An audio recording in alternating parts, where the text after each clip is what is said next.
Testing, testing, one, two, three, testing, testing. Okay. Microphone works, my camera works, and we definitely are live on YouTube at this very, very, very moment, which is amazing. And I know that people are either on their lunch break, it's cold. I will be sending out that I am live all over my social medias, but it will be awesome to have a wonderful group to chat about wrestling and just to hear me talk through some stuff. Just because New Japan Pro Wrestling, I don't know, man. Um, I want New Japan Pro Wrestling to succeed, like always. Of course, I do. But there's just some concerns with this. Just some concerns. And by the way, if you are just joining us, please make sure to hit that like button. That like button helps push out this video into the algorithm that is YouTube so we can have more people come in and talk about wrestling. And I know that it is early for me to do this, but I definitely missed you guys. But I just want to talk about New Japan Pro Wrestling. So give me a couple more minutes to just continue to set up. I just washed my hair because it needed to at least be washed. But I will see you guys in a little bit.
I was almost gonna speak without putting my mic on. This is what a quick like blowout does. I haven't did my hair in a while, so this looks really nice for like a quick little wash and like blow dry. Which, by the way, it's not what you guys want on this live stream because I don't really do like beauty stuff. But I needed to like at least like dry my hair before I came online and said, "Hi, what's up?"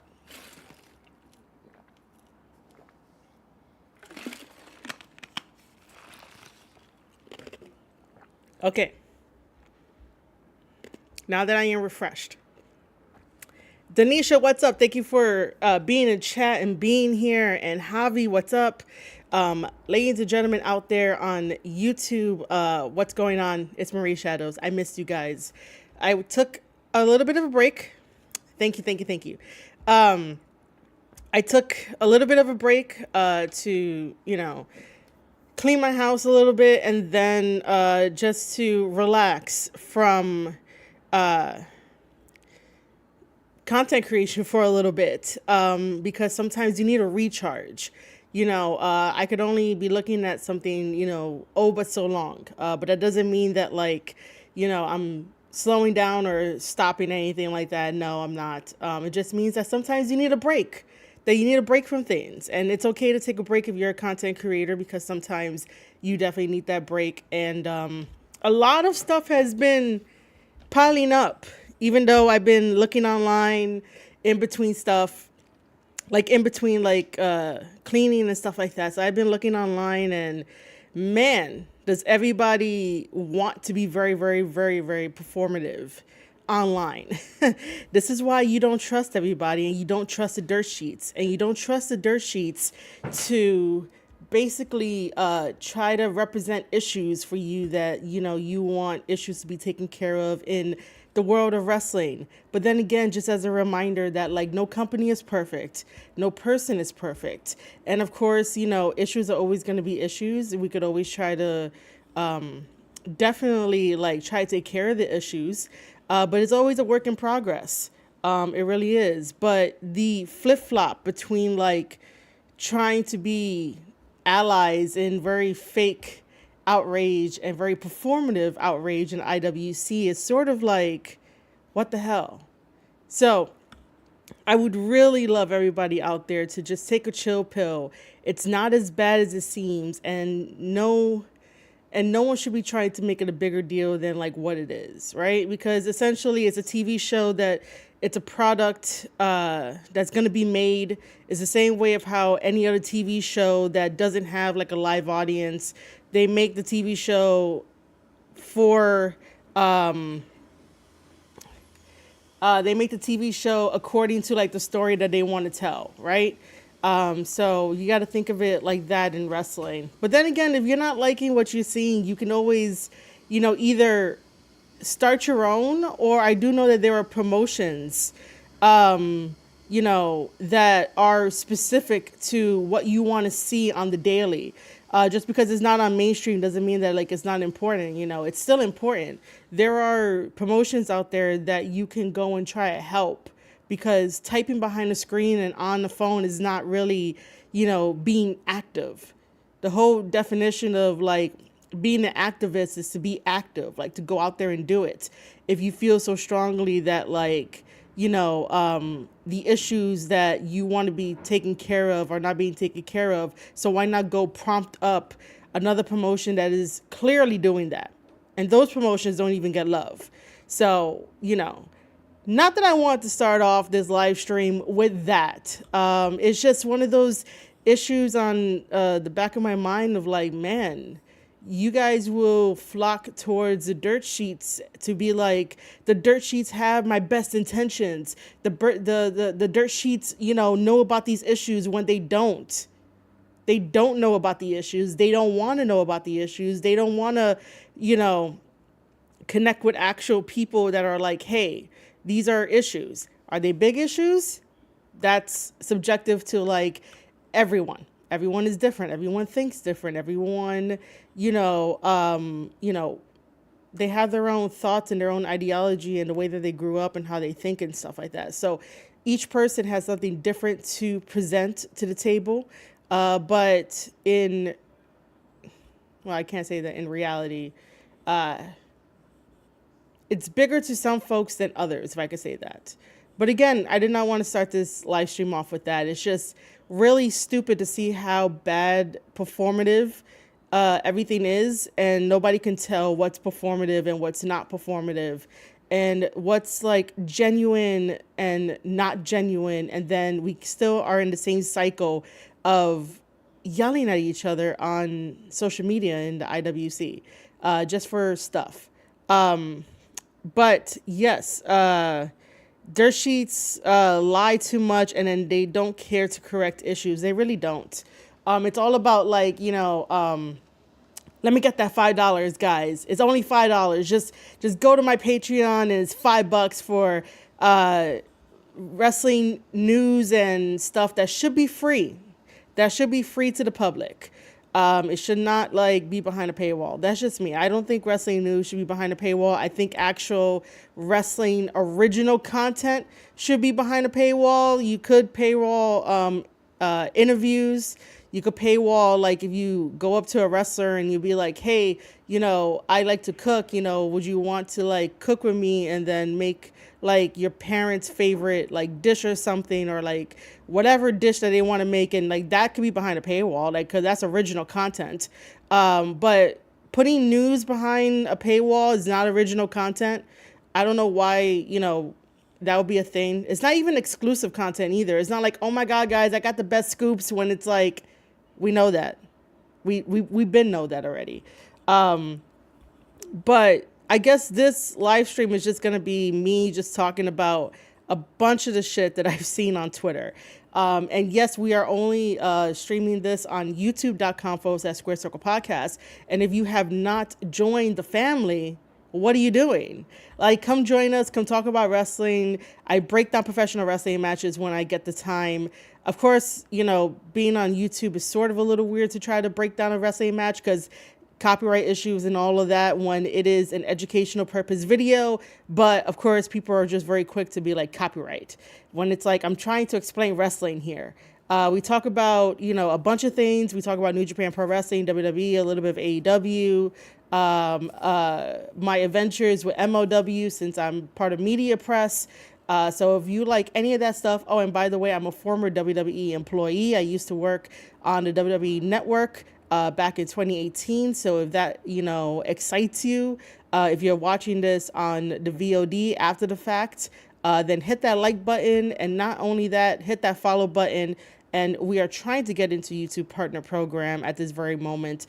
We're currently at 1919 watch hours. That's the easiest way for me to say it, out of 3,000. So if all of that excites you and you want to be a part of it and you want to be a part of my journey, hit that follow button, hit that like button, and just help us get there, because it is all of us together doing that. What else in the IWC has been going on? Like, a lot of shit has been going on. Aside from like the flip-flopping on issues, we also had the one little video of Mariah May not getting any questions from the media, and I did not like that at all. Okay? Now, I will always say that I am like at 1% love with AEW. I saw that podcast. I'll touch on that in a little bit. Before I continue on, I'm going to take a quick break, and I'll be right back to explain like all of my ideas on the stuff that I was just talking about. But just give me like 2 seconds.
Okay.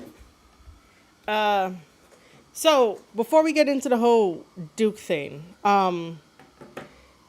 I was mentioning about Mariah May, who is the AEW Women's Champion, and not getting any questions from the media. And that was very, very, very, very polarizing. Very polarizing on like all sides of the perspectives that were coming out from it, right? So basically, here's what I'm going to say. I am going to say that it does not matter what time this media scrum happens, which happens, unfortunately, to be at like 1 a.m., I heard. Because, Tony Khan doesn't understand that people have lives, people have stuff to do the next day. And if you run like a 5 to 6 hour show, what does it really accomplish? It doesn't accomplish anything because you have matches for the sake of matches just to fill up time. And you think that people are getting their money's worth. Sometimes less is more for people to get their money's worth. They don't have to sit through a 5 to 6 hour pay-per-view where some of these matches, don't really go anywhere. It doesn't lead to anything. It's just a match. Someone either gets a pinfall as a victory, a submission as a victory, and then we move on to the next. This is what I don't like about AEW fans and the fan base, is because they don't want to, at least acknowledge that this is a problem overall with the product and overall with the pay-per-views. There's a reason why WWE always gets praised, is because we have that time to sit back, relax, and take a breath and be like, that was, super cool. We're able to digest what just happened and then come on to our podcasts and live streams and be like, hey, let's speculate for the next 3 months of what's going to happen with so-and-so. Can you really do that with AEW? No, not really. But getting back to the media scrum. If the media scrum was earlier, if the pay-per-view ended earlier, then there would have been some questions. But to not have any questions for Mariah May, a professional wrestler at the end of the day, a professional wrestler that just had a match against Willow, to take time out of that from like healing, packing her bags to go back to the hotel, to have like a nice shower and relax, taking time out of, that to come to a media scrum, which is, yes, it is pretend. Come to a media scrum and not get any questions by anybody. And no, we can't blame the fact that, men don't know how to talk to pretty women. We can't use that as a thing. I saw that going around that like, they can't talk to women. That's not here nor there for that. Or they got nervous. How long have these so-called media journalists who like to ask questions to wrestlers been doing this? And then all of a sudden they get nervous when a pretty woman wrestler like Mariah May comes into the picture, but they don't get nervous for Toni Storm. Or the clutch of like, you don't know who's in character and who's not in character. That shouldn't matter. Ask your questions, go prepared. Because whenever there's other types of media press that gets shown on news stations, everyone is always prepared to ask a question. Everyone is always prepared to talk about a specific topic, even if like the speaker doesn't have that topic on hand, but a topic will get brought up. But to say that like, all these excuses of like, oh, that's why Mariah May didn't get any questions is kind of wrong. And then, she's not wrong in the way that she responded and reacted, because it's, again, taking time out of her day at the end of the match rather than like, packing up, going to the hotel, relaxing. She's there to answer questions in a media press that, is trying to make AEW and like wrestling legit. But let's face it, it doesn't really do anything. It doesn't do anything after the fact. But anyway, I'm using my phone here because I don't have Twitter on my laptop, because like that's been one of the greatest things ever, is to not have Twitter on my laptop because it is going to distract me. So I commented on it because like I do interviews too.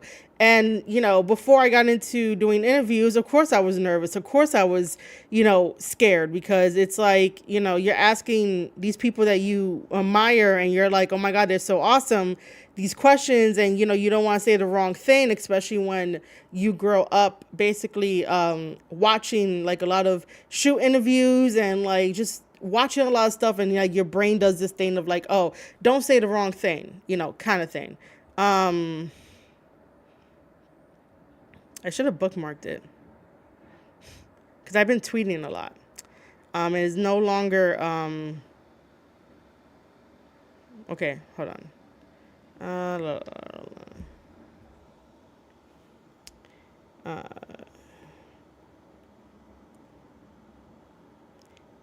Okay. So I will at least do this because hopefully you guys can see it. So I basically said questions to help fake wrestling media that pretends to support women's wrestling for your sympathetic follow or money, because that is what these pretend journalists do. They basically try every which way to get your money and a very sympathetic follow. And it's like, you guys need to start waking up and start supporting people that end up, wanting the wrestling to be better for the whole of everything. So these are the 3 questions that I came up with on the spot, like as I was typing out this tweet. The first question is, where would you like to take the championship next?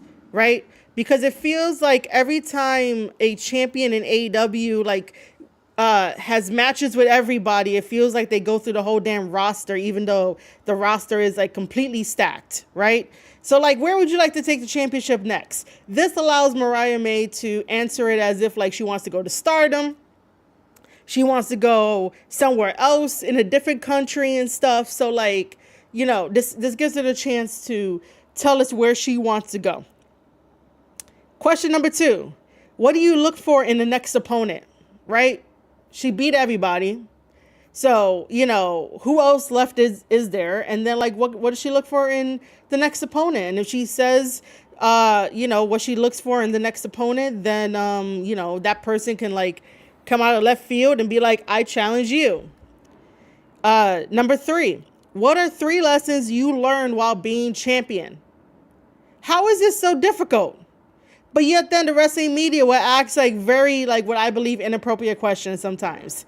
And questions to be like, oh, gotcha. Just because it's not AEW when they go to WWE and ask those questions. But you can't come up with any questions for Mariah May. And yet then scream at the top of your lungs that women's wrestling is important. And that you support women's wrestling. And that you're an ally for women's wrestling. And that is all fake. That is all fake just to get the women demographic on their side and think that they have their best interests at heart. And sometimes they do, but it is cluttered and it is buried by the fake journalists that don't even have any questions for a women's world champion. A women's world champion. Now, I can understand if like that was somebody else up there and it wasn't a women's world champion, then yeah, I can understand why some people may not have, questions, because that wrestler probably doesn't have a really good like accolade or accomplishments or matches that they could come up with questions. But you could still do the simple like, hey, what inspired you to be a wrestler? How does it feel? Maybe getting a victory in your first match on like the pay-per-view or something. You could say like the basic ones for if somebody else was there and it wasn't Mariah May. But because Mariah May went through the storyline with Toni Storm and adding Mina in there, and then now she's champion, and the turn that she did by busting open Toni Storm, you're telling me you can't find a fucking question to ask her? But yet then be like, oh, we support women's wrestling. Yeah, you guys need to like figure out, who truly supports women's wrestling and who just does it just to get your sympathetic follow and your money. What up, Vortex? Thank you for joining the chat and the stream. Also, in my replies to that, which by the way, everyone is fantastic in the replies. Um, you know, uh, from AEW disciplinary committee, he mentions, if you want to ask real questions, how has Mercedes' influence affected the rest of the division? Because, right, the dirt sheets are so quick to be like, oh, there's drama here, there's drama here, there's drama there. This woman wrestler is so dramatic, and there's so much drama in AEW backstage. You should be paying attention to the drama. So, why not ask that question to see if any of the dirt sheets of what they're saying is true? Second question, is there anyone outside of AEW you still like to see brought in? Right? Because Tony Khan has a big fat checkbook. So why not just ask people, be like, hey, who do you want to see them bring in? Another one, this one's for clicks. How do you feel about there only being one women's match on the pay-per-view tonight? That is a big one because the same journalist that could not ask Mariah May a question will say, hey, WWE, why is there only one women's match? Or, hey, WWE, why is Bianca Belair and Jade Cargill subjected to being the host for Bad Blood? Why are they not defending their tag team championship titles? Why is there this? Why is there that? But none of these questions are being asked to AEW. Like, you guys see this, right? Like, I really do want one day the IWC to wake up. And I know that they probably don't really care as much because it's the internet. And no matter what happens on the internet, you still go on with your life. You still move on.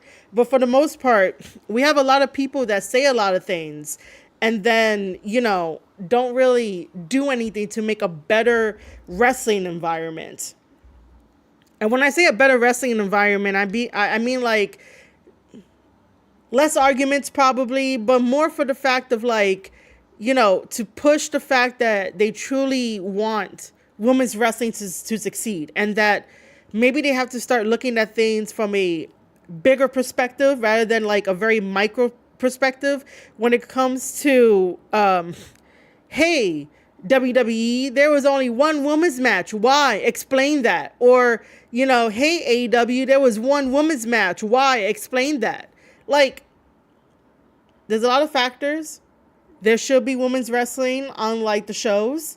However, it does revolve around, story. It does revolve around story and who's, drawing the more and what's more interesting. It does do that. However, to do this tit for tat kind of thing is going to get boring. It's going to get old and no one's going to care about it because we're doing a tit for tat kind of thing. If we weren't doing a tit for tat and who's perpetuating this, then if we weren't doing it, wrestling would be so much better.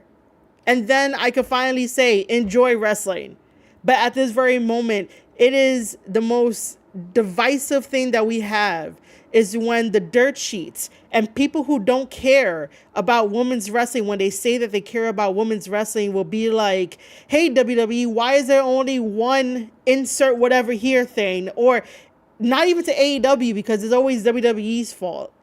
It's never AEW's fault because they're getting the access to AEW. But if you say that you want to be fair in your assessment of talking about professional wrestling, then you should be fair. It does not matter if you don't get access or not. Like, I love if I'm able to get access, but I'm also here to tell you the truth. I'm also here to use my voice to be like, these are the concerns that I have for professional wrestling. These are the concerns I have for the IWC. These are the concerns that I have for specific wrestling promotions. So how are we going to fix it? Oh, you don't know how we're going to fix it? Well, let me give you some ideas to start fixing professional wrestling. This is what I do on my channel. This is what I do, when I make these videos, when I have these live streams, is to present you guys with the concerns. And this is what we're going to do when we get into New Japan Pro Wrestling, in a little bit, that I have concerns. And when I say these concerns, it's not to be like, oh, do it my way. It's like, hey, I am noticing a pattern. The pattern is not getting fixed. And because the pattern is not getting fixed, I am going to speak on these concerns, whether you like it or not. Most people do not like the truth, and that's totally okay. You can not like the truth if you don't want to, but just know that, like, if you want to get coddled with or coddled to, or if you just want to ignore everything, then you could do that, but nothing's going to change. Yo, LC Killer, what's up? How's it going? And yes, thank you, Denisha.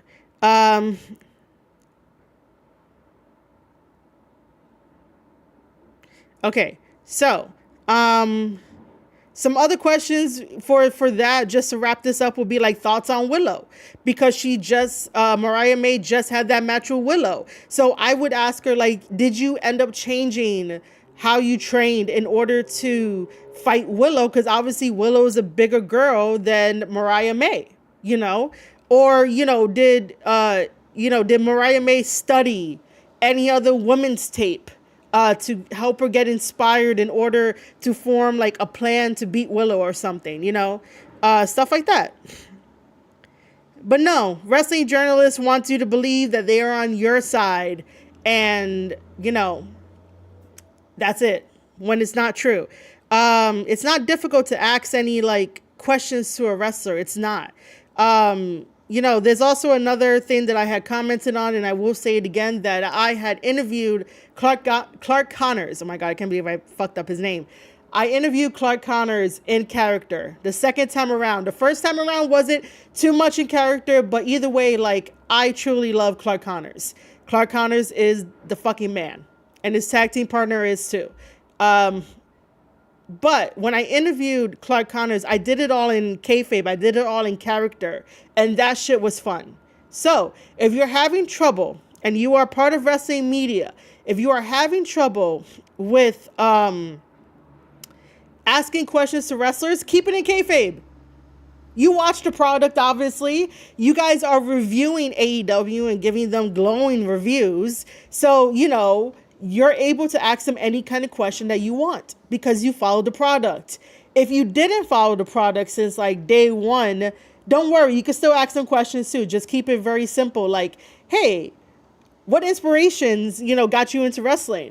Or how old were you when you found wrestling? And then you work your way up to watch the product, study the product. If you truly, truly love AEW, some people are delusional, but if you truly, truly love AEW and you want to be a part of that, then you work your way up to ask questions. But for all of the other media personality that has been watching AEW since day one, there's no excuse for not asking Mariah May any kind of questions.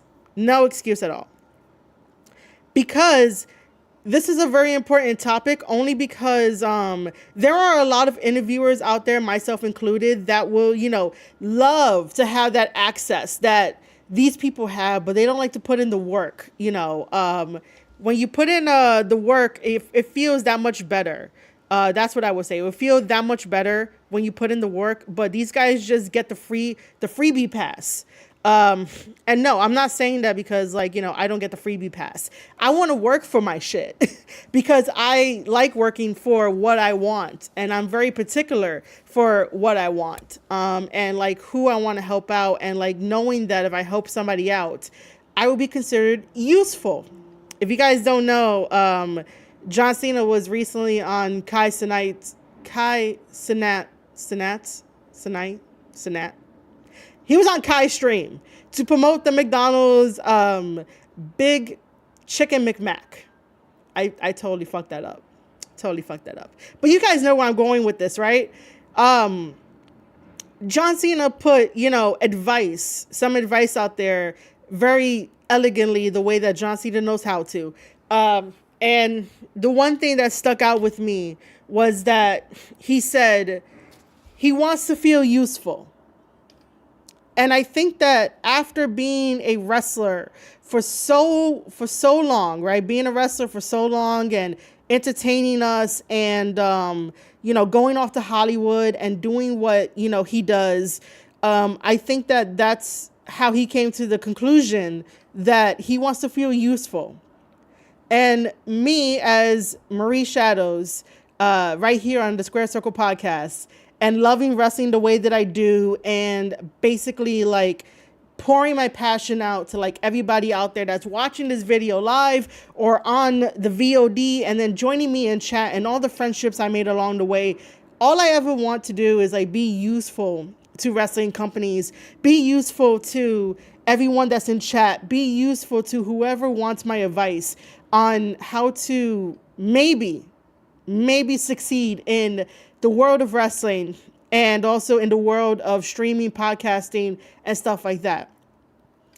I do not believe in putting like most of my shit behind a paywall, which is very, very bad for me because I don't make any money. The only thing that I would love to make money on is any of my own original content, like this thing right here. This was just a very quick ad placement of my One More Match wrestling planner, which, by the way, I still have to work on 2025, which I'm going to be very, very honest, I have not started yet, but it's still available on Barnes & Nobles to get One More Match. But something like this is very original. Very, very, very, very original. And this is the stuff that I want to get, paid for. But if people are coming into my chat to ask me questions about like, wrestling wise, meaning like, cause I do a lot of match breakdown, I'm glad to like answer your questions. If you guys ever wanted to start a podcast and you didn't know where to start, I'm happy to answer your question. I'm happy to let you know about like the ups and downs of like what I went through since 2015 all the way to now with social media and stuff like that. Part of me wants to do that over on Twitter as like Twitter spaces where people could come in, network, and we could definitely talk about that kind of stuff. But here on the live stream, I don't mind answering questions. Like John Cena, I also want to be very, very useful to any environment that I am a part of. Any environment if I ever get like invited to, where like I'm not really part of the cool kids. But that's totally okay. Most of the time, I'm going to be extremely honest.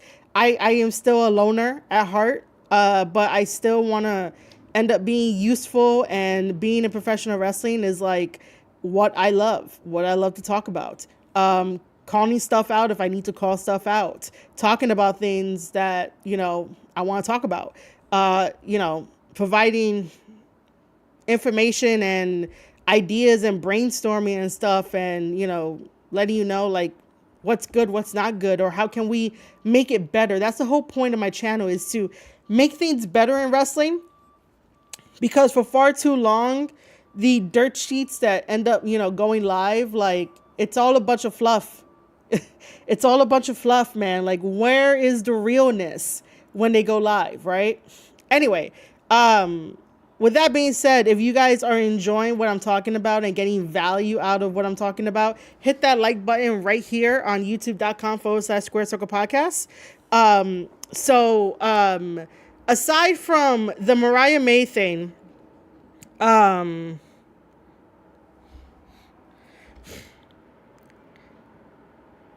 oh, okay. Sorry. I got a notification. Dr. White Chocolate, if you can hear me, I don't know why they're doing that to you. That's a very interesting thing, but I see you, man. Thank you for joining the chat. Thank you for joining the chat, man. Yeah, that's weird. YouTube could be weird sometimes. But yeah, if you guys are getting value out of this, make sure to hit that like button. It definitely helps us out. Aside from the Mariah May thing, I don't know if you guys saw what was going around, that the reason why AEW had gotten 329K ratings on a Tuesday is because WWE is in bed with the government to do cloud seeding to create the fucking hurricanes and storms and rain. This is why the internet is dangerous, and sometimes the internet should have never been created, because then you get people,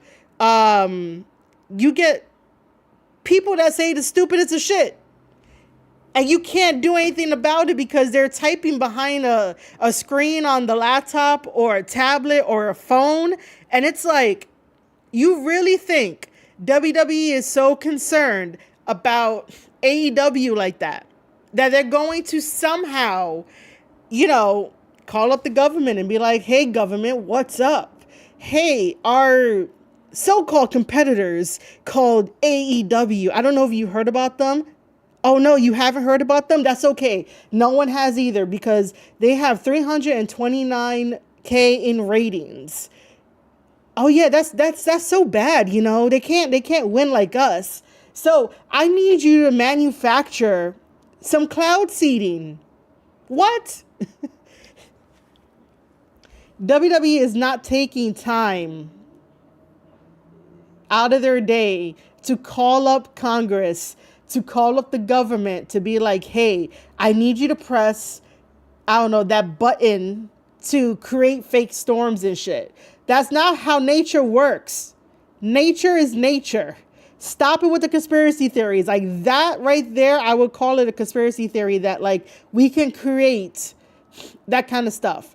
I know that we can create like snow when you have the indoor ski trips and the indoor stuff, you can create the snow.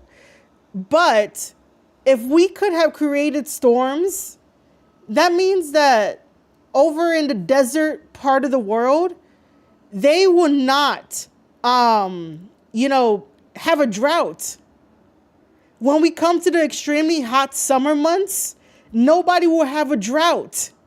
This is why people on the internet don't think, and this is why conspiracy theorists don't think either. Like, if we had the ability to make rain happen out of the blue, everybody will have water. Everybody will have fresh crops. There will be no droughts. We will have no deserts. Like, oh my God.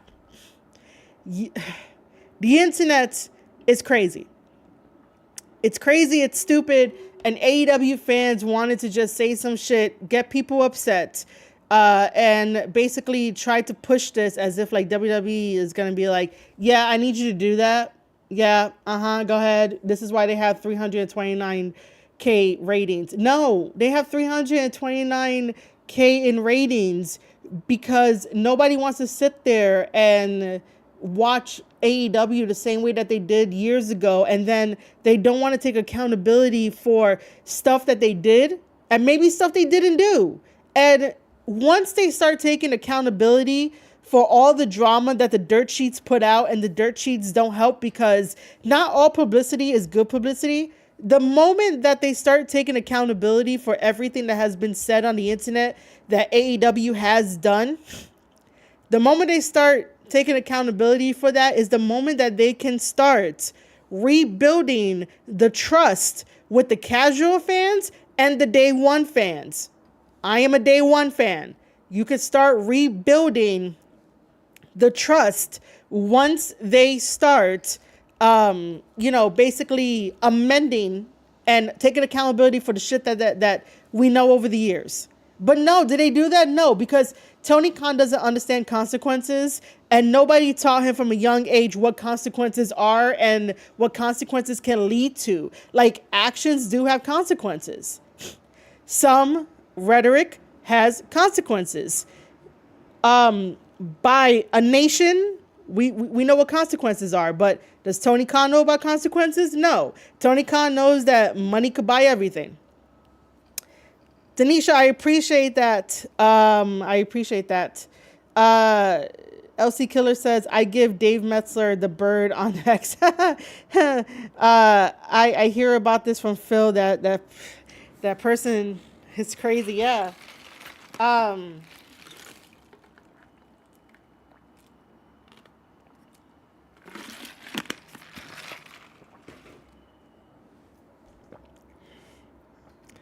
Absolutely crazy. And by the way, the only things that I have planned today is the New Japan stuff, because my channel is primarily New Japan Pro Wrestling, sprinkled in with AEW, and then sprinkled in with WWE, and then sprinkled in with MLW and stuff like that. However, I did say that this is about concerns for all of that. Right now, mentally, I'm going through my own checklist to see if like I need to cover anything else I saw on Twitter that was stupid. I think I covered everything else. That was, yeah. I do want to mention the Kevin Owens thing very, very, very quickly.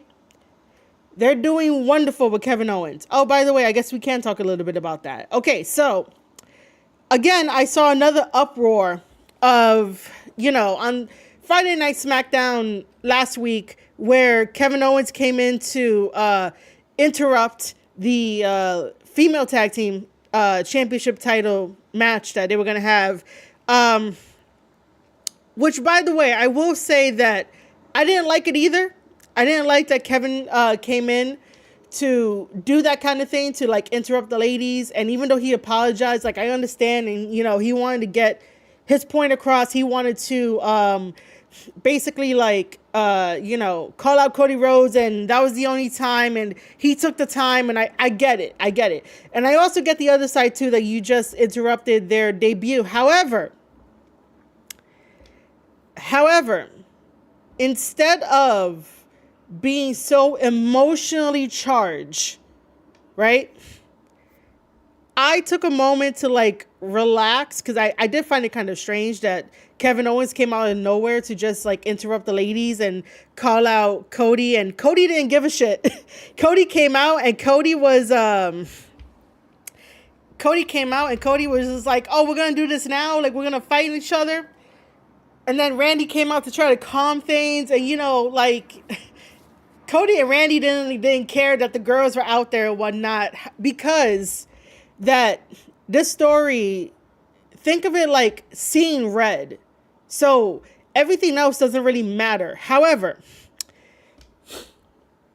I just want to say that I took the time, I relaxed, I thought about it, and I was like, first of all, that it's pretty genius if we think about what will happen next, right?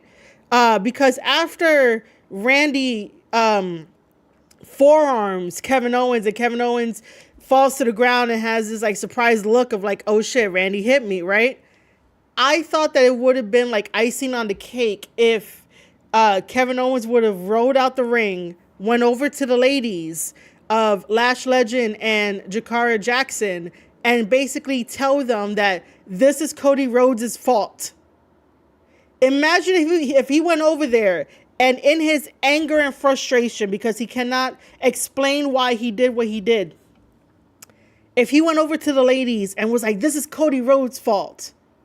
So basically what happens with that, right?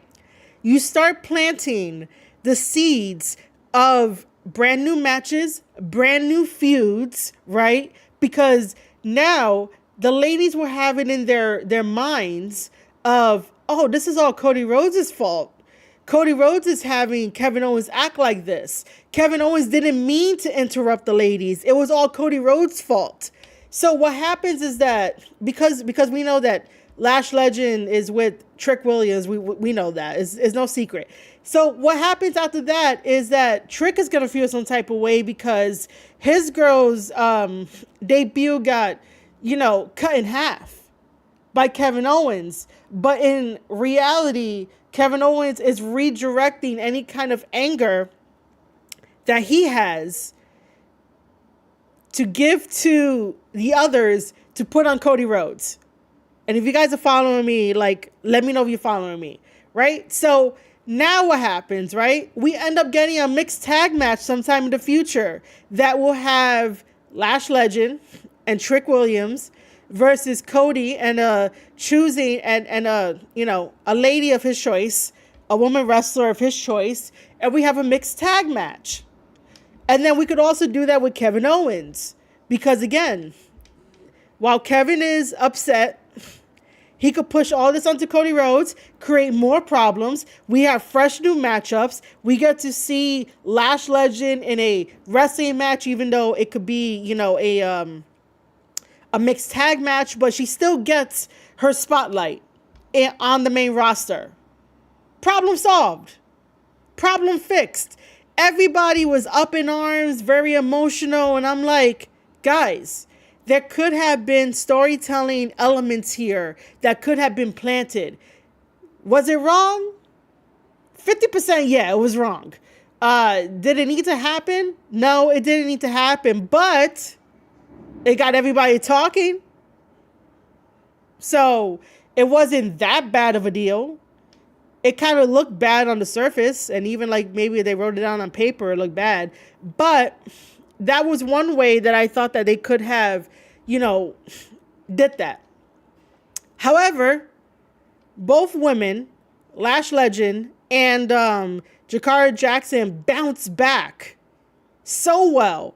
They had a very, very good little video package explaining what's going to be happening. They were at ringside with Raw and like messed up the women's match for the tag belts by attacking Damage Control. They bounced back so well that I'm like, the internet gets upset in like 2 seconds without calming down and realizing that, hey, there could be more story to this, way, way, way more story. Way more story. So yeah, I wanted to put that out there. And by the way, Kevin Owens doing the little video on social media and like having his thoughts and being like he hopes Friday Night SmackDown airs the video of him explaining why he beat up Cody. I hope they like air it or maybe don't air it and use social media to their advantage. I did see people on Twitter saying that like it's only one person, and this person also sent like some questions in when we get to like New Japan Pro Wrestling. But I basically was saying that like, well, I was thinking, and now I'm gonna say that sometimes you got to utilize social media to get your point across, and utilize it well. And this is what they're doing. Tanisha says, I just don't think AEW takes consequences seriously anymore, but Twitter and social media expect Triple H to take full responsibility for his actions. That's not fair. It's definitely not. Definitely not. Like, if you are going to basically, tell somebody else to take responsibility, but the other guy is not taking responsibility, that's not fair. And these are the same people that will scream from the mountaintops, we want equality. But you're telling one person over the other to take full responsibility while you're giving a pass to the other one that acts like a child. That's not equality. That's not equal. If you want equality, everybody has to be on the same field. And, you got to be like, this is your punishment. This is your punishment. The same punishment.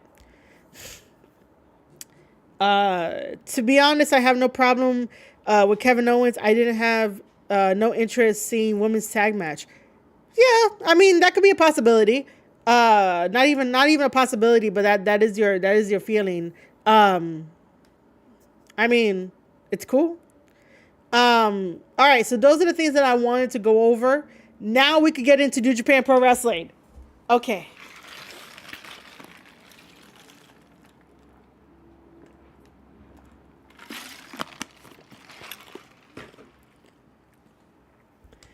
All right, so now we could get into New Japan Pro Wrestling.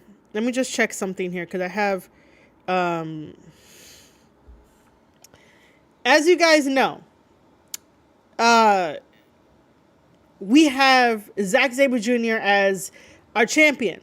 Some people think that I'm pissed about it. I'm not pissed. I'm just like, okay. I don't mind Zack Sabre Jr. as champion. My main overall complaint was that, like, do we need him as champion?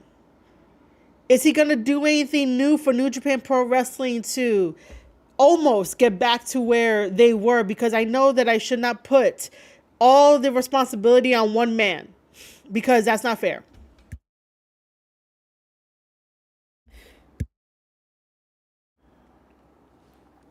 That is totally not fair to put all that responsibility onto one man.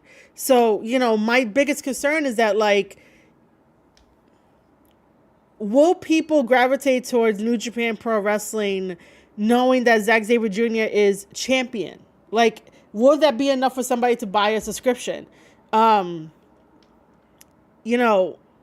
really talks about, well, to my knowledge, he doesn't really do much meet and greets and signings. He does. I just don't know if like his lines are sold out. It's not like Clark Connors and Dan Maloney of Bullet Club War Dogs.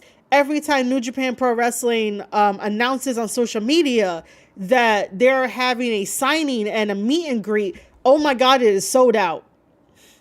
The lines are long. They have a lot of female fans. They have some male fans. They even have some little kids as fans. So they always sell out. I don't hear the same thing with Zack Sabre Jr., and that's why I'm asking questions. I do not doubt Zack Sabre Jr.'s technical ability. And by the way, I did watch the main event in full of him versus Naito. And I will say that was a damn good match, because it was not a Zack Sabre Jr. match. Zack Sabre Jr. switched up his technical ability in that match against Naito. And I was like, I like this. Most of the time I am complaining about Zack Sabre Jr. because he does the same things. He goes after the same things. He's always holding his rib, and apparently he has a floating rib. And, he's able to defeat bigger guys than him, like Jeff Cobb, which is like, yo, if he sits on you, you're not moving. So I don't know how you're beating him. So in the match against Naito, he definitely switched up a lot of things, and that's why I enjoyed the match. Other than that, I do not remember a Zack Sabre Jr. match. I do remember his tag matches when he was, Dangerous Techers with Taichi, and they went after God. And they had the Iron Glove in that whole entire storyline. So, like, I remember those. He's a good tag team wrestler. But other than that, it's like, can he bring prosperity to New Japan Pro Wrestling? That is why I'm questioning it. And if you guys go back to the other live streams, I did ask, like, do we need him? And I don't know. I'm still asking that if we need him. So I do want to give credit to New Japan Pro Wrestling when it came to the ending of his match. Usually at the end of main event matches like that, where we either have a title change or we don't have a title change, the winner will get some time to speak in the ring. And Zack really couldn't really speak because the first person that came out was Sonata. Sonata was like, yo, I challenged you for that championship title. Bam, it happened. Zack Sabre Jr. was like, bet, I got you. You'll be my first opponent. And then here comes Shota. If you guys don't know, Shota, or AKA Shooter, because John Moxley don't know how to pronounce Japanese names and doesn't care to fucking learn. So Shota comes out, and he comes out to booze. And I'm like, what did I miss for Shota to come out to booze? But I was loving it at the same time, because I was like, oh my God, we're finally going to get a heel turn. Like, this is going to be great for his character arc. So Shota wants a shot at Zack Sabre Jr. and the IWGP World Heavyweight Championship title. And then here comes Shingo, and Shingo wants a championship title opportunity, and he wants to go ahead of everybody else. But I'm like, bro, you just became never champion. He probably should have never dropped Hidari on his head in the first place. But he just became never champion. Now he wants a shot at the IWGP champion, and Zack is like, yo, I haven't even celebrated 5 minutes of me being champion. It took him 8 years in order to get this championship title. So basically, it's one of those, what do we do? So Zack Sabre Jr. decided to be like, okay, Sonata's my first one coming up in London. And then whoever they draw out of the packages is their next opponent, depending on who wins and in London at Royal Quest. So stick with me. Zack Sabre Jr. versus Sonata at Royal Quest, I believe this Saturday. Right? if Zack Sabre Jr. is successful in retaining the IWGP Championship title, he will face Shingo. I don't know when. However, in that same match, if Sonata is victorious and dethrones Zack Sabre Jr. and becomes the new IWGP World Heavyweight Champion, Sonata will be facing Shota at like a later date. That was a little confusing, but that's what's going to be happening. So we will see what will happen. I know that Zack Sabre Jr. is going to be a fighting champion. I do not doubt that Zack Sabre Jr. is going to be a fighting champion. I do not doubt Zack Sabre Jr.'s ability to have a really good technical match in the ring. However, I doubt the ability to bring people in for New Japan Pro Wrestling to not only raise their subscription, their revenue, and like everything else that like incorporates wrestling and what it needs to survive. Because I want New Japan Pro Wrestling to survive. Even if AEW, the leech of professional wrestling, is sucking the life out of New Japan Pro Wrestling. And nothing has like been done ever since this partnership. Now, speaking of AEW, because the lovely Denisha has asked me my thoughts on Jimmy Jacobs leaving AEW as the head writer. I really do love Jimmy Jacobs. Jimmy Jacobs is still one of my favorite wrestlers, and he does have a great mind for the business. And for him to leave as AEW head writer tells you a lot about nobody respecting wrestling and nobody respecting people that have done it way better than others and can obviously, you know, he's not the fan or the wrestler influencer that AEW hires in order to pass off as if like they have the experience. Jimmy Jacobs has the experience of like everything that he's ever been through and worked for everybody that he could. And the saddest part is that the Young Bucks brought him on after WWE let him go because he posted that picture that he wasn't supposed to post when he was with the Young Bucks. And the Young Bucks, I don't know if like they're still friends with Jimmy Jacobs because, you know, if you're friends with somebody and you trust somebody and you bring them onto the team and then all of a sudden they end up leaving as head writer and you don't fight for them, then there's something wrong. I'm just saying. I don't understand why the Young Bucks didn't like fight for their so-called friend Jimmy Jacobs to be like, Tony, are you sure you want to do this? Like, what good reasons do you have for, you know, either firing Jimmy Jacobs, or if Jimmy Jacobs left on his own accord, then that means that you know that AEW is just AEW. There's no structure. There's no rhyme or reason. So if he left on his own accord, good on Jimmy Jacobs. But if he got fired, right?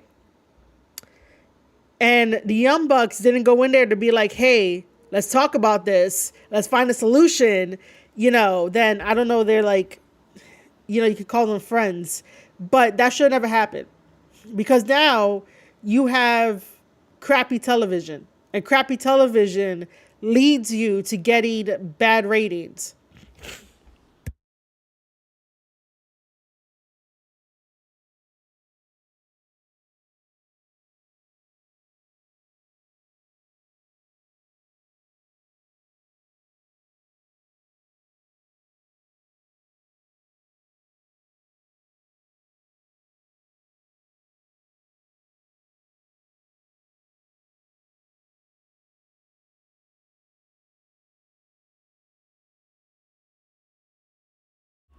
Okay, so that is my thoughts on that. That, like, you know, it tells you a lot when someone leaves AEW or they get fired by AEW and there is no true reason why people end up getting fired or let go from AEW. Now, also, Tanahashi has announced that he will be retiring in 2026. And I am here to say that it might be too late. And what I mean by that is it might be too late to turn New Japan Pro Wrestling around.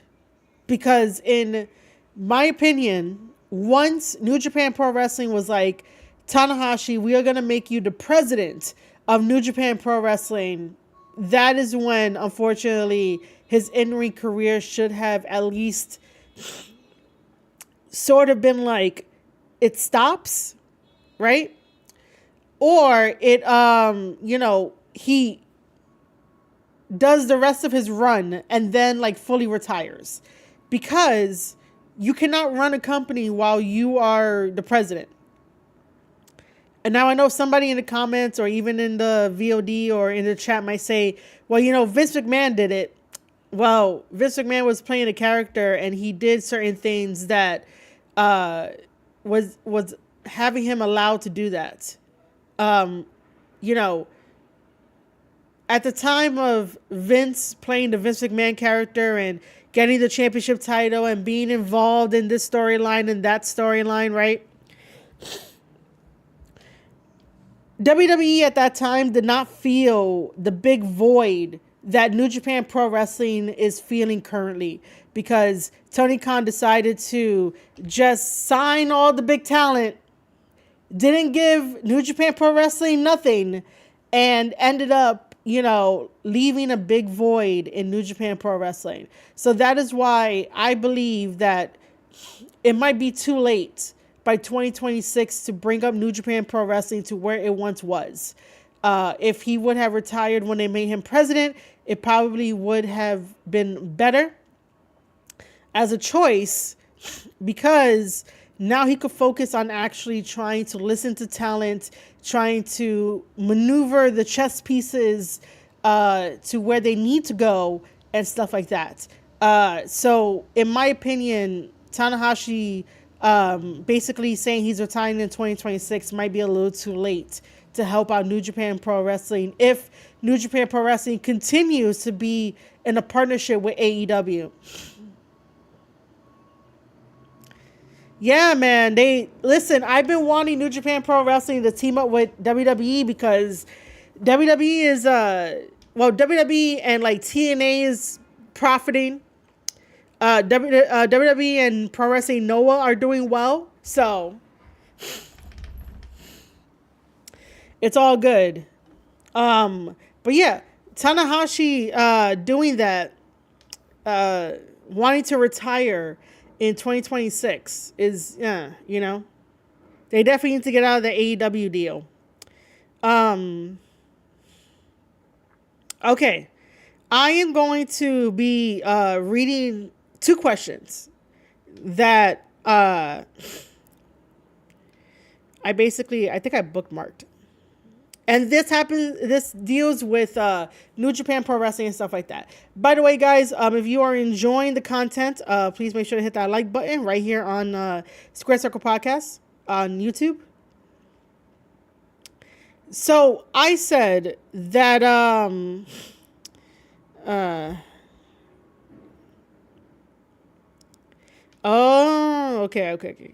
Okay, so if Jay Angles, right? Because it should be Angles, right? If Jay Angles sees this VOD, if you guys can like send it to him after the fact or send it to him now or whatever. But I will be like addressing his question, because I think sometimes people forget that there's other people in the space that know about New Japan Pro Wrestling and know about the Japanese audience and can give like, good answers to the knowledge that they know. But I'll definitely like tag him later and be like, bro, I answer your stuff. Okay, so first of all, he had tweeted out, this is his question. Is Zack Sabre Jr. winning the title a big deal as far as Japanese wrestling goes? Was he considered an underdog? What's been the general reaction, right? So he's asking these questions, not out of malice, not out of trolling. For the most part, Jay here has like very, very good takes on wrestling. But he does it to gain knowledge about stuff. So of course we have the one person that I blocked, Alejandro, and he says, "Good Lord, Japanese wrestling? It's called." See, I can't even pronounce the actual name for Japanese wrestling, which is Puro Resu. Like, I can't do that. My brain is not wired to know how to pronounce it correctly. So I'm just, it's Puro Resu, right? Which is like Japanese wrestling, if you were to translate it, obviously. And yep, a big deal there and globally. Not everything is the US, right? Just so you know, this Alejandro guy he takes everything personal when you don't say the correct terms for like Japanese wrestling, or you criticize Japanese wrestling and Japanese wrestling this, Japanese wrestling that. Like, I make it a mission to make sure that my live streams, my podcast episodes, the Discord servers that I have and everything else, like, it's very open about Japanese wrestling, and it doesn't matter what level your knowledge is. We're all there to share. We're all there to talk about it. We're all there to teach each other about Japanese wrestling, and it's not about like trying to gatekeep it. It's not. I want more people to get into Japanese wrestling and understand it like differently from other wrestling.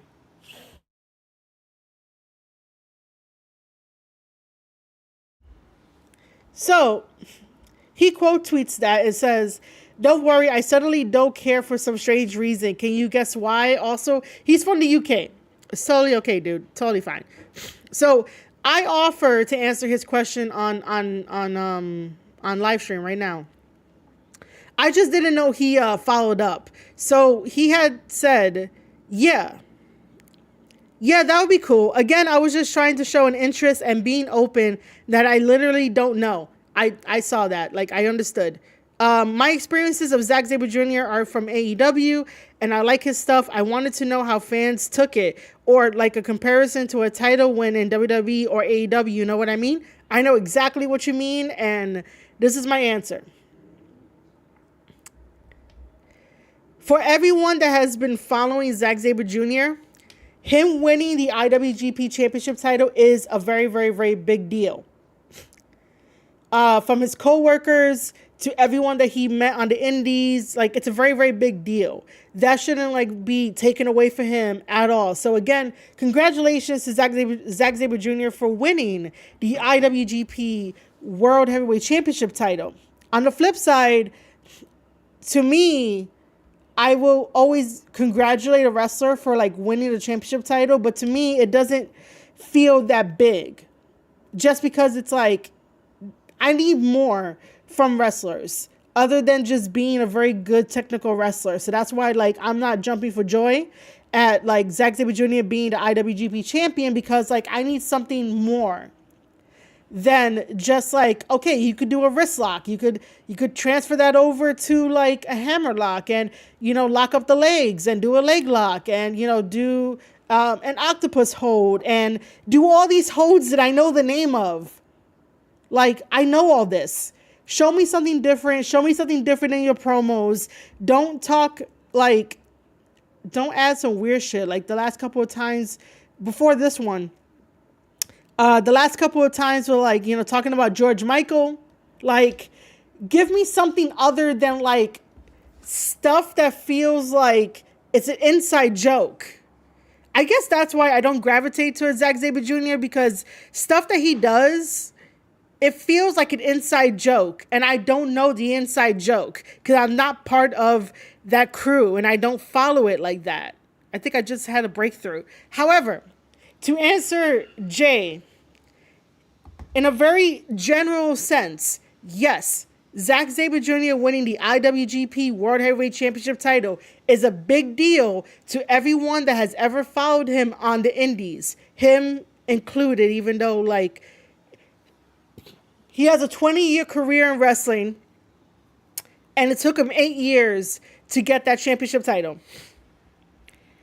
Now, the follow-up question was he considered an underdog? I'm going to say no, because there's nothing to him that is considered to be an underdog, because when you're in New Japan Pro Wrestling, wow, there are big guys with big muscles. These guys are moving like fucking cruiserweights. So the big guys with big muscles don't feel intimidating, as if like when you watch WWE and you're like, Bronson Reed is mad big and you're like, oh shit, I'm gonna get squashed. Big Show, Brock Lesnar, Bobby Lashley, Damian Priest, like those guys feel like they're fucking big guys and you're gonna get squashed. And if you try to go against them, you are the underdog, because the size difference is there, the intimidation is there, like all the right feelings is there. In New Japan Pro Wrestling, you don't get that. You really don't. And if someone says you do, you don't. Like if this was back in the 90s where they had WCW guys come in and like other big guys, yeah, you can say that if Zack Sabre Jr. teleported to the 90s and he was the same age as he is now, he got teleported to the 90s, yeah, he would definitely be considered an underdog with that New Japan Pro Wrestling roster. However, over the years and current New Japan roster, there's nobody there that feels like a big intimidating guy that you can probably consider another wrestler, being the underdog, for it. So no, Zack Sabre Jr. was not considered an underdog. The general reaction is that if you are from the UK and you are a British wrestling fan, you are celebrating the fact that Zack Sabre Jr. is the new IWGP World Heavyweight Champion, and nobody could tell you different. That's that. I also have to pay attention to my Discord, because unfortunately, Dr. White Chocolate cannot be in chat because YouTube is doing some weird shit. Like, YouTube, please fix that for Dr. White Chocolate. Thank you. Oh, it's okay. English. Okay, Dr. White Chocolate has just informed me that the Puro Resu word for like Japanese wrestling is just English. Makes a lot of sense. Makes a lot of sense. Denisha, I'll get to your question for a second. In a second. Let's see. Okay, so and Jay, if you ever watch this, I do have podcast episodes where I do talk about Zack Sabre Jr. being a tag team wrestler before he decided to become a singles wrestler. And him being in a tag team was way better than him being a singles wrestler. And I'm not talking about I'm not really talking about in terms of in-ring ability, because in-ring ability is still flawless. But I'm talking more about story-wise, character-wise. So before he became singles competitor and before he created TMDK, he was part of Dangerous Tekkers, which is with Taichi. Taichi is with 5 Guys now. Just 5 Guys. Just it's a really weird name. So Zack Sabre Jr. was with Taichi, and Dangerous Tekkers was a really good tag team. So if you want, I have that in my back catalog. You can go on Daily Motion to watch those tag team matches. They're really good. They're really, really good. That right there, I was like, this is something I could get behind. Both Taichi and Zack Sabre Jr. taking on Gorillas of Destiny over the Iron Claw that they had, that had a lot of history, a lot of mythology behind it. And it was fun. It was a fun thing to do. So I understand that your first introduction to Zack Sabre Jr. is AEW, and that's not that's not a bad thing. But he does have some really good moments in his career. But as a singles competitor, I'm like, bro, I feel like I'm outside the circle, that everybody knows the joke, and I'm like, I don't understand.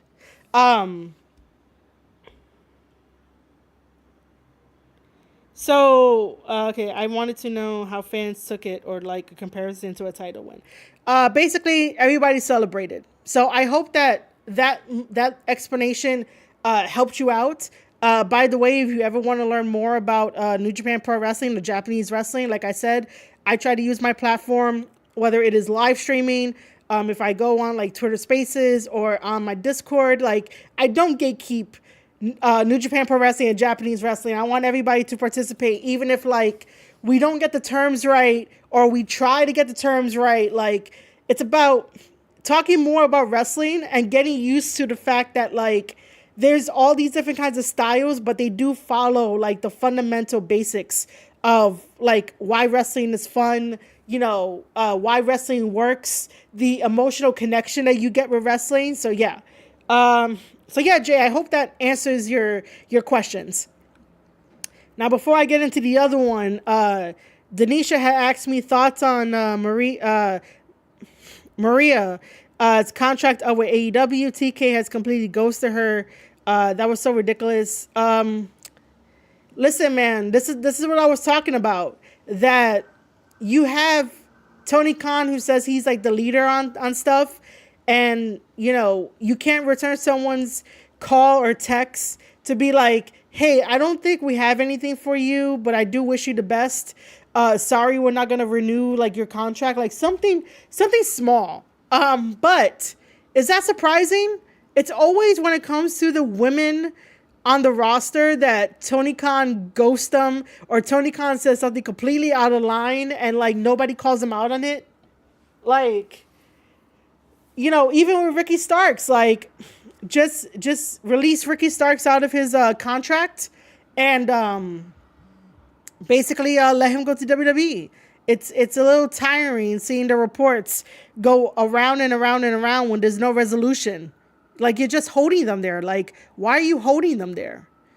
But yeah, I just think it's really unfair and really not cool. Like, and I understand that you can't get to like everybody, that if they're on the list to be released, you can't get to everybody. But like, if it's just like one person, like Maria's contract coming up at the end of the month, like you could just be like, oh, hey, do you want to come in and talk about like what you want to do? Any ideas? Or like, if you really don't have any ideas, you could just be like, hey, sorry, we're going to, move forward. We're not re-signing you, but we do wish you the best, in whatever you do. Simple. How many tickets Jack Silver sold?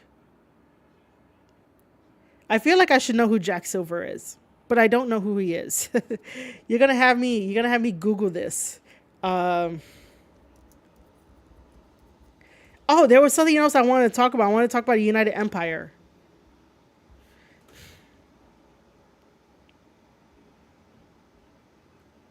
Is Jack Silver a wrestler or like, because I'm getting different results.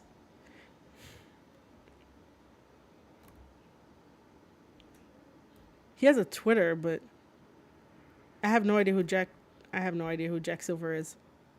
No, Zach. Oh. I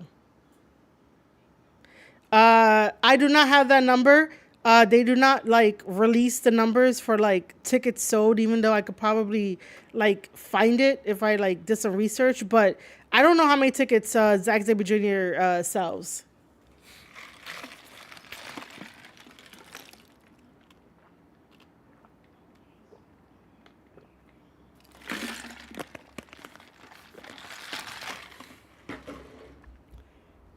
Okay.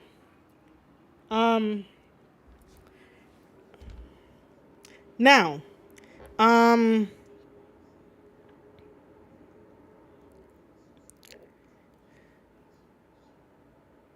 okay, so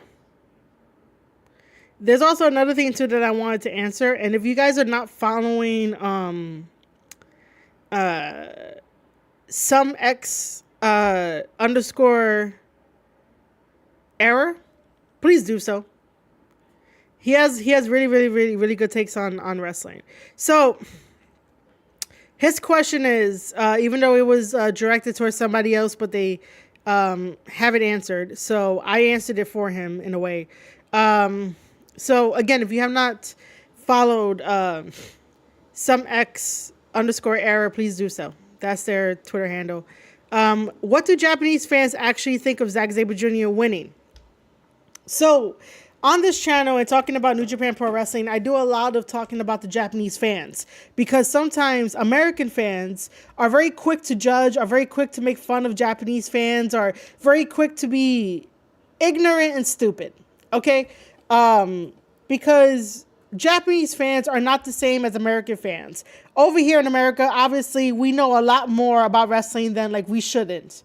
You know, excuse me, I was burping. Japanese fans don't know all the ins and outs as like over here in America, like of what we do, right? We know that it's, I don't want to use the F word, but you know what? I'm not going to use the F word. It is stage. We know that there are outcomes that, you know, get predicted and put into like pen on paper. We know that we know a lot of things about wrestling that like we shouldn't know. But for the Japanese fans, depending on where you go in Japan, it depends on like how much knowledge the fans know. For the most part, the Japanese fans go on reaction and feeling when it comes to the wrestlers that they see, right? So, for example, I'm always going to use like the same countryside areas. Well, not really countryside, like city stuff. Tokyo, Osaka, they are knowledgeable about wrestling. They understand wrestling. They get wrestling. Maybe just not to the full extent of like how we know everything. But if you go and travel to like Sendai, where it's more country area, those wrestling fans like don't know so much. You know, they are out there living their lives. They're out there on like their own time. Wrestling doesn't always go to like Sendai all the time. It's on the loop for like New Japan Pro Wrestling, but like entertainment wise, it's not as much as like hitting Tokyo, hitting Osaka, hitting Kobe, hitting you know, any of the other cities on loop that I can't really think of off the top of my head.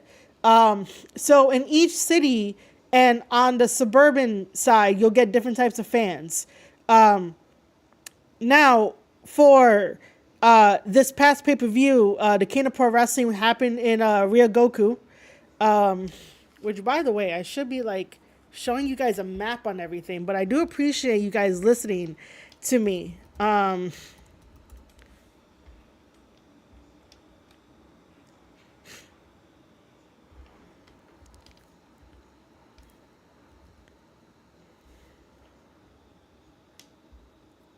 Okay.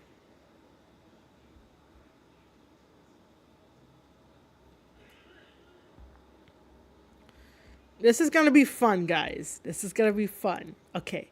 So hold on. I'm going to make myself smaller, right? I am going to we're going to window capture this, and we're going to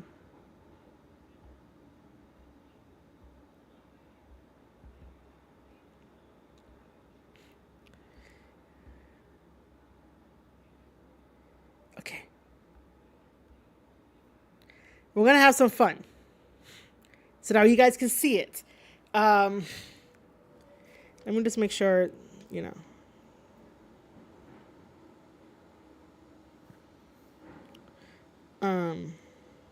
Okay.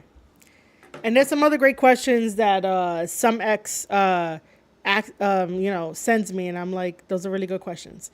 Anyway, so all right. So this is the map, right? I don't even know if you guys can see my mouse, but we are looking at Ryogoku right here. This is where they had the event. This is where Zack Sabre Jr. also like debuted for New Japan Pro Wrestling, and I think that's what they said. Like that was his like first appearance there, and now he's IWGP champion and stuff. So Ryogoku is still a city. You know what? Can I see it in satellite terms, so we can see all the little like houses. It's still a city. So like, they're obviously going to know about, Japan and like, I mean, okay, sorry. Obviously they're going to know about Japan. But what I mean to say is they're obviously, going to know about wrestling because it's still like a city. But it's not like Tokyo and Osaka. I'm just going to...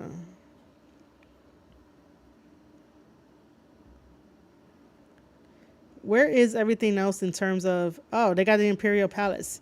We might go off to like, not even a tangent, but like, Oh, thank you for that, Denisha. Thank you for putting that link in there. Go check out the Fourth Wall website, guys. It's gonna be it's amazing. While I talk to you and tell you about geography. Okay. I show you all this because obviously this is more like city. Obviously, like we get it. Ryogoku, had a really good crowd. In Ryogoku, there was a lot more female ticket holders with like, small children. There are some males, but primarily whenever I watch New Japan Pro Wrestling, there's a higher chance of a female going to one of the events than males. It's always been like a little bit higher. Like if I were to do one of these, it'll be like this. For a female to male ratio when it comes to like New Japan Pro Wrestling touring. And for the most part, depending on like where we go, and I forget like exactly where, there's like one spot where it feels like it's equal in terms of like people yelling for like their favorite wrestler. But for the most part, it's like mainly females cheering their favorite wrestler and then like other females cheering for their favorite wrestlers. And it was very evident in Zack Sabre Jr. versus Naito, where Naito had like more support and there was probably like 2 support for Zack Sabre Jr. So I'm like,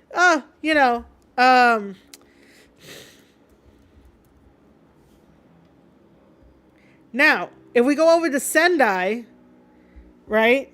This is how Sendai looks. And you could tell that this is mainly more like suburban area. You have a lot more, grass area. And now you might say that it looks like a city. It obviously is a city. But because they are so far away from like... Okay, so Sendai is here, right? This is Sendai. Okay, so we gotta go down this way. Tokyo is all the way over here. So Tokyo and like Kanagawa will have like a lot more entertainment sections.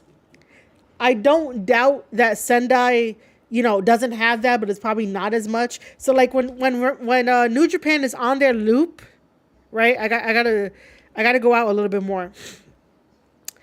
Man, I wish I could like draw on this. Is there a way to do that at this very moment? Like I want to draw on this. By the way, how are you guys liking my explanation? Geography, population, and wrestling history, best podcast ever. Thank you, Gio. If you can, spread the word around on Twitter so that people know. So that people know. I wish I could draw on it just to tell you how like this thing works. I don't. This thing doesn't give me the option. Can it give me the option? No. I want to draw on this.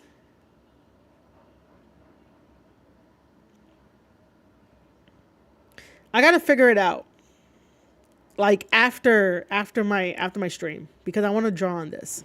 I cannot draw on this. Okay, so just bear with me, guys. Okay, so Tokyo is over here, and they end up doing this loop where it's like this. Okay, it's like this, right? They go to like Tokyo. Osaka is in there. Osaka's over here. And see, yeah, okay, so Kobe is over here. Okay, so yeah, it's they're very far away, and depending on like where you go determines on like how much people know about wrestling. Obviously Tokyo is going to be like one of the main spots where they know about wrestling, and they have like sumo there. Sumo also like goes around on their like tour as well. But again, I think that more Japanese people might know sumo more than like wrestling, or it might be the same thing. That'd be a very good question to ask if I ever, the day that I ever go to Japan, I'm definitely asking that. Like, I'm asking ordinary people, like, hey, um, you know, what do you know more? Do you know more about sumo wrestling, or do you know about regular wrestling? But yeah, here goes Osaka. Kobe is a big one that they go to. So Kobe, Osaka, Tokyo, Sendai. What else did they hit? I know they hit Fukuoka. They hit Fukuoka as well. But yeah, they go on this loop. So now that you know that, right, and we actually see it in the geography, right? The other question that the other question, where is Godzilla? I think Godzilla's in Tokyo. As far as like all the videos I've seen, Godzilla's in Tokyo. But I might be wrong. So some X_error also follows up on the tweet by saying, curious as to whether Japanese wrestling fans enjoy or are wary of the Western talent that come in, become stars, and seemingly always leave. It has ramped up as their economy has ramped down. AEW also provided a great landing spot for many, right? So, first of all,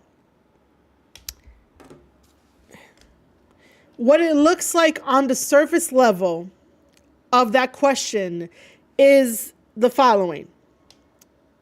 Before, there was a time of like wrestlers like really like leaving, like, you know, wrestlers were dedicated to like New Japan Pro Wrestling, but it was a different time.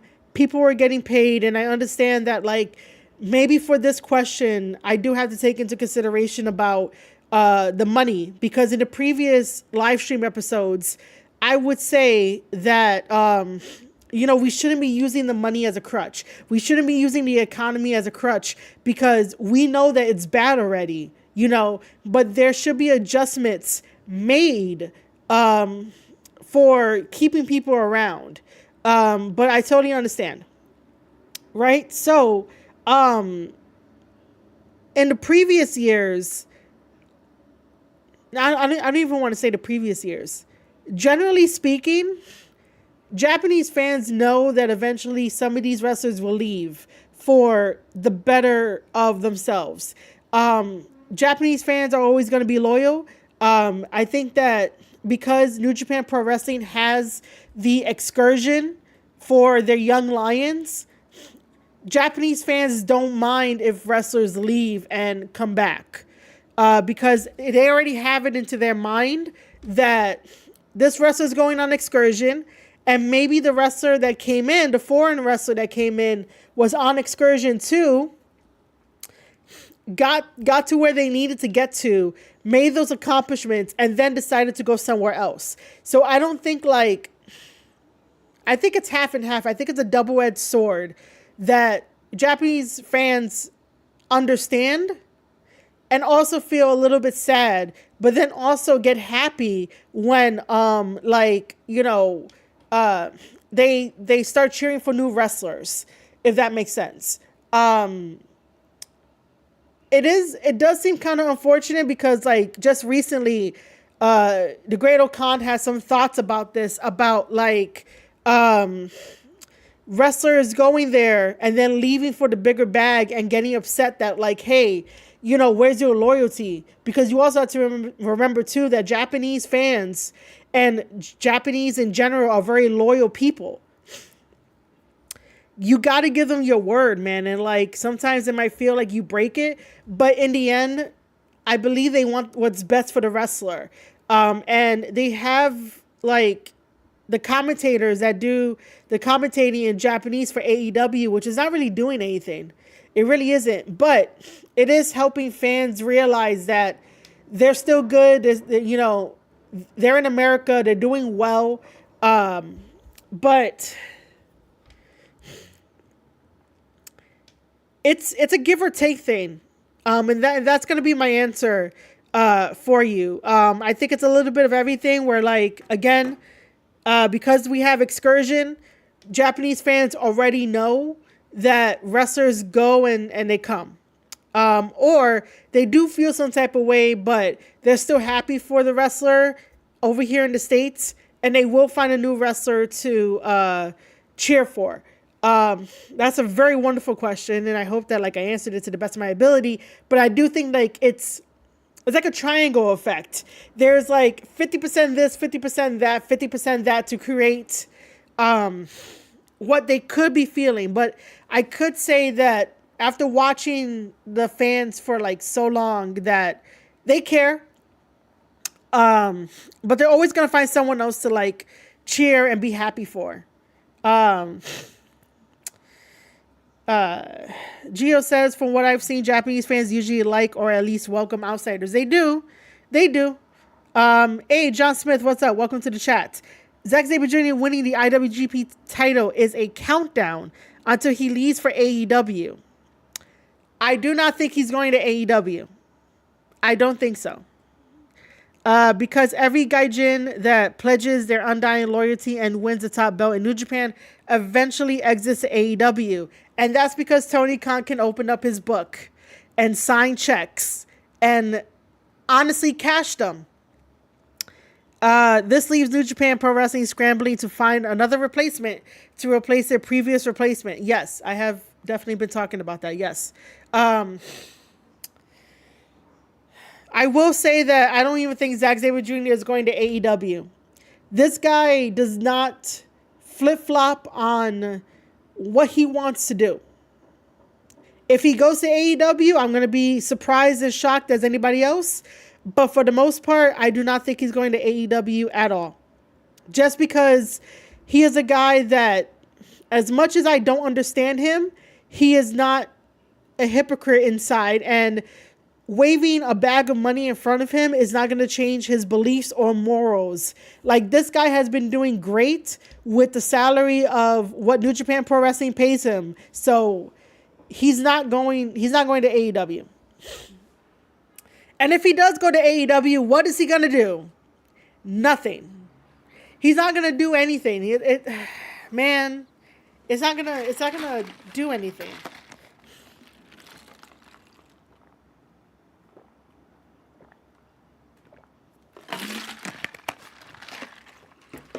Okay. So I hope that I answered and gave more information about what some X_era asked me, and Jay Angles also asked me as well. So I hope that, that's just a little bit more like knowledge on NJPW, the Japanese fans, and also the Japan itself. Now, moving on to something, I guess, not fun. Like, I don't know. Hold on. I gotta bring up the picture.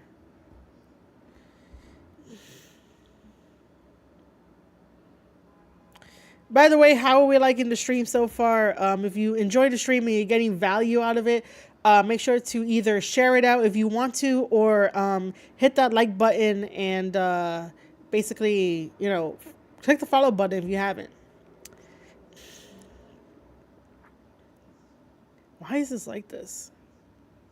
I guess I could leave it like that.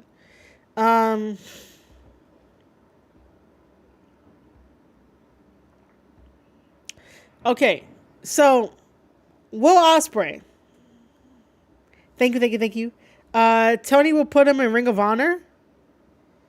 Damn, dude.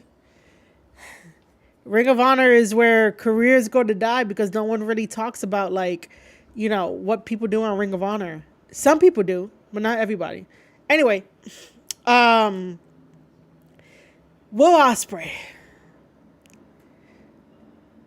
I don't understand what happened to the New Japan Pro Wrestling Will Ospreay that I enjoyed, and then now we have the AEW Ospreay that I'm like, bro, what the fuck? these are his comments about, you know, he addresses the he don't sell critique, right? Bro, you don't sell. You do not sell at all. I can't, hold on. I personally don't give a hoot if Zack Sabre Jr. leaves or not, as I simply cannot stand the man. Oh, really? It will be surprising if he sticks to his guns. Rare to see here pro wrestling. Stream is fantastic. Thank you, John Smith. If you don't mind, I would like to know why you can't stand him, because I can't stand him either.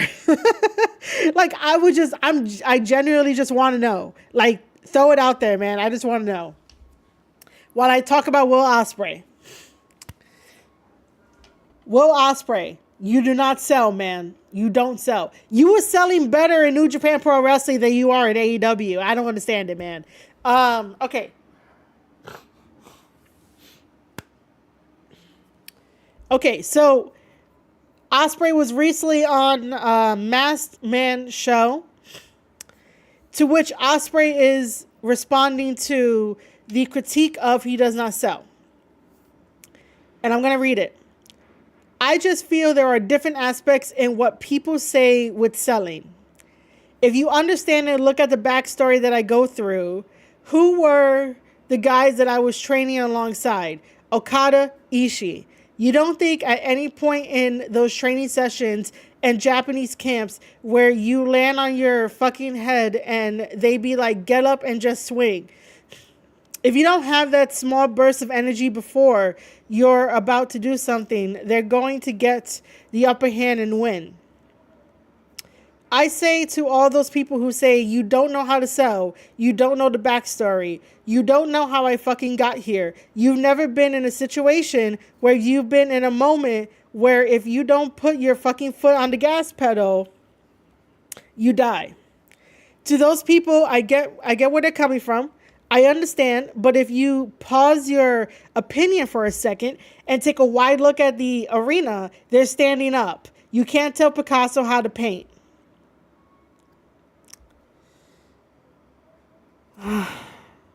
Will Ospreay, you don't sell, buddy. And this comment does not address those critiques of people saying you don't sell. Why does somebody need to know your backstory? What does your backstory have to do with telling people that, you know how to sell?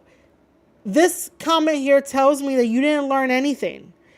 Because while, yes, there is a thing in New Japan Pro Wrestling or in Japanese wrestling to have that fighting spirit. And yes, sometimes you go on the adrenaline and that if you get hit, you keep on like hitting, like you don't go down until like the final sequence. However, again, why do fans need to know who you trained with? We're saying that you don't sell. We're saying that right after somebody does a devastating move, like the Canadian Destroyer on the apron, you're getting back up to do another move. No. Okada and Ishii didn't teach you that. They didn't. Okada, Ishii, and everybody else in New Japan Pro Wrestling, they teach you how to, like, absorb those hits, tell a story, get that fighting spirit, and go do what you got to do. And sometimes it does seem kind of ridiculous to not sell something. But, what is it with this? Like, if you don't have that burst of energy before, they're gonna get the upper hand and win. That's not always the case. Do you not know that a drop toe hold is your best friend and a small package or a roll up is your best friend? That you can win the match even if you don't get that burst of energy? Like, come on, how the fuck do you plan your matches? Like, shouldn't it be creative and like awesome? But if you're, constantly doing a Canadian Destroyer, if you're constantly doing this flip, that flip, but you're not selling it. If you're doing a flip and someone super kicks you while you're doing that flip, shouldn't you sell that? Because your body's in shock. Your body is like, yes, I'm going to do this flip. I'm going to land on this guy. And I might even go for the pin 1, 2, 3. But, oh shit, you didn't account for the guy kicking you. So you should fucking sell that. Rather than trying to get back up and like trying to be like, oh no, I knew he was gonna do that, so I had to get back up. No. Again, what is it with this backstory? And what is it with this line that he says, you don't know how I fucking got here? Bro, you signed your fucking contract in the middle of the AEW ring while still being under contract with New Japan Pro Wrestling. We know how you got here. We also know that you ran the indies in the UK. Okada happened to take a liking to you and was like, I want this guy in New Japan Pro Wrestling. You came over to New Japan Pro Wrestling when you were in your 20s, and you grew up in front of the Japanese crowd. And then you signed the AEW contract while you were still under New Japan Pro Wrestling, and that's how you fucking got here. Like, what more do you want? And by the way, you did not go through the dojo system. You got trained in the camps, but you didn't go through the dojo system like Juice Robinson, Jay White, David Finlay. Like, your name is not in that. Zack Sabre Jr. also did not go through the dojo system. So Zack Sabre Jr. and Will Ospreay did not go through the dojo system. Everybody else went through the dojo system. So if David Finlay ever wanted to use that line, or that you don't know how I fucking got here, it makes sense for him to use it because he went through the system. You didn't go through the system. You signed your contract and that was it. And then this statement of you never been in a situation where you've been in a moment where if you don't put your fucking foot on the gas pedal, you die. That's a very like selfish thing. I guess selfish might be the word for it, but you don't know anyone's situation. You don't know if someone else had to have a situation like that where their body is telling them you got to go, go, go, go, go. And if you slow down, that's it.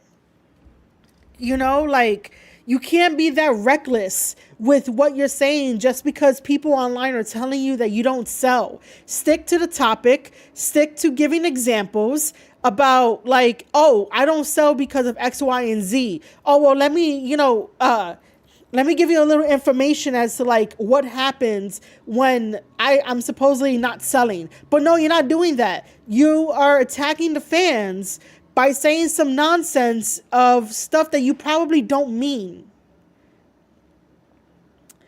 And then this here is like, to those people, I get where they're coming from. No, you don't. You don't get where we're coming from, because you and Ricochet will understand why we're like, yo, all the flips you do, all the gymnastic stuff that you do, that's not wrestling. You're not selling. You're not putting over any big major moves. I understand if like you're having like a slapping contest where like you don't have to really sell that because you can absorb someone's slap, someone's chop to the chest. But if someone is doing like a doomsday device and you land on your feet, or poison ranas and you land on your feet and you do it again, like, how the fuck do you understand?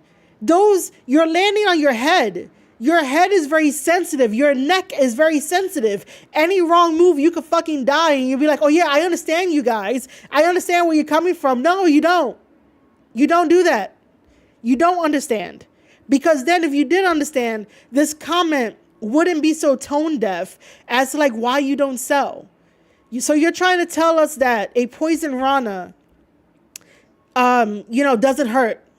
A poison rana cannot be life-threatening because you're falling on your fucking head and could potentially mess up your neck where you need to go into surgery or something like that. So you're telling us that the doomsday device that the Road Warriors made famous back in the day doesn't mean shit.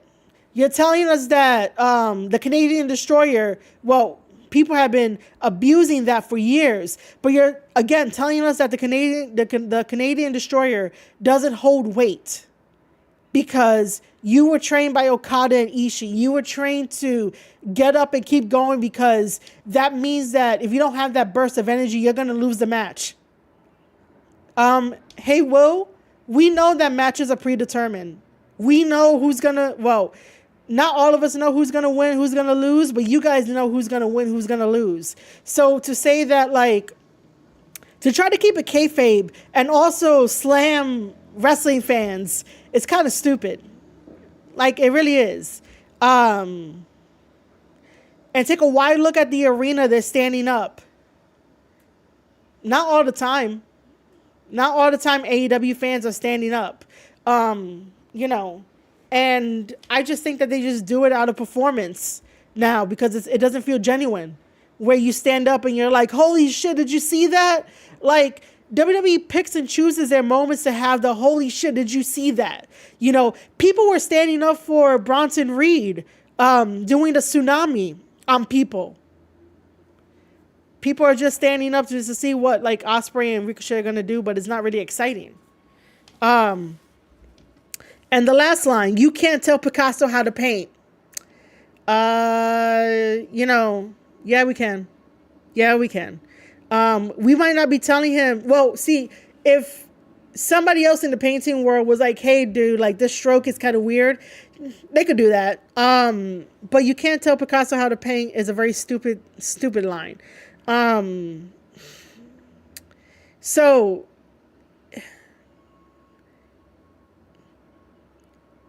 professional wrestling is an art. And I try my damn best to like present it as an art, and it should be presented as an art. It should be presented where my suspense of disbelief is, you know, suspended. You know, I can't believe they did that. I can't believe they defied the odds. I can't believe that they defied gravity, you know. But if you're just doing a whole Cirque du Soleil routine, that's not having me suspend my disbelief.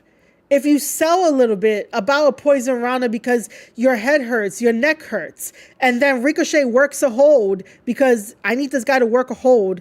You too, Ospreay, work a hold. And so, like, tell us a story with selling these moves. Let me get back to my chat. You like Zack Sabre Jr. during the Cruiserweight Classic, and that's about it. Okay, so every hold he does in the ring, he looks obviously, obviously overly choreographed, phony and fake. He's too small and not threatening to be taken serious by anyone.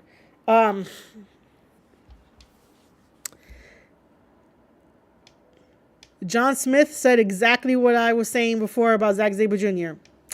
Totally agree with you, man. Totally 100% agree with you.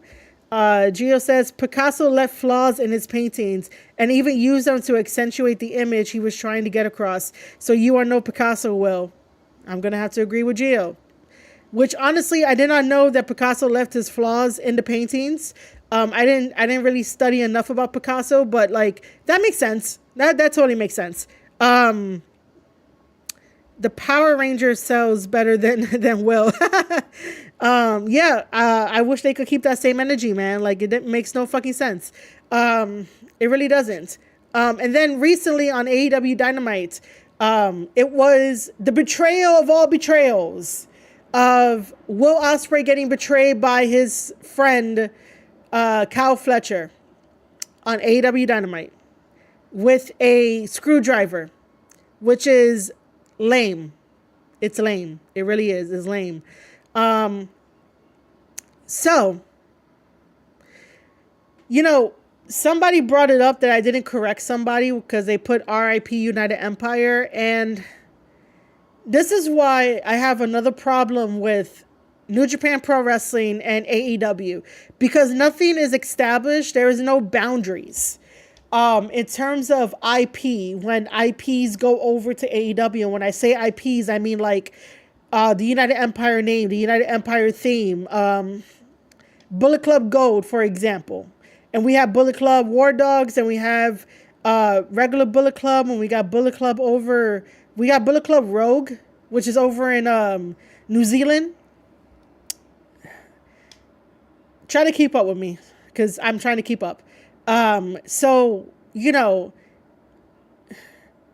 I don't like the fact that we have to play kayfabe when it comes to the United Empire and being like, because the Great O'Khan was very quick to save face and be like, we're just expanding.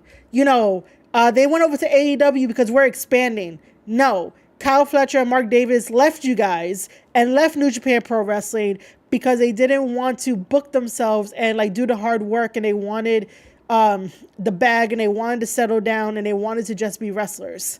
And Mark Davis had his injury going on, and so he needed surgery, so it's understandable, but they fucking jumped ship and nobody knew about it until the day of Kyle Fletcher being like, we signed with AEW. No one knew about it. And I know that for a fact. No one knew about it. Everyone was surprised. Everyone was tweeting about it. No one fucking knew. Not even the United Empire members knew. Okay? So to jump that quickly means that you don't trust people. To jump that quickly, you want to do what's best for your own interests. And I applaud that. I applaud people who want to do what's best for their own interests. But if you are part of a group, and you are a group in wrestling, and you are one of the top groups that people want to see, that people want to pay for, that people love the New Japan Pro Wrestling, and you guys were great feuding with Bullet Club.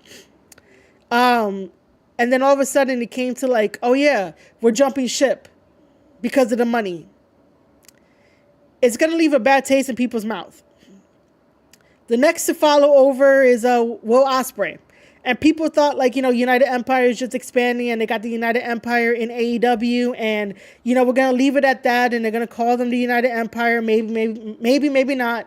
They joined the Don Callis family. Oh my God, it's really annoying just me recapping all of this.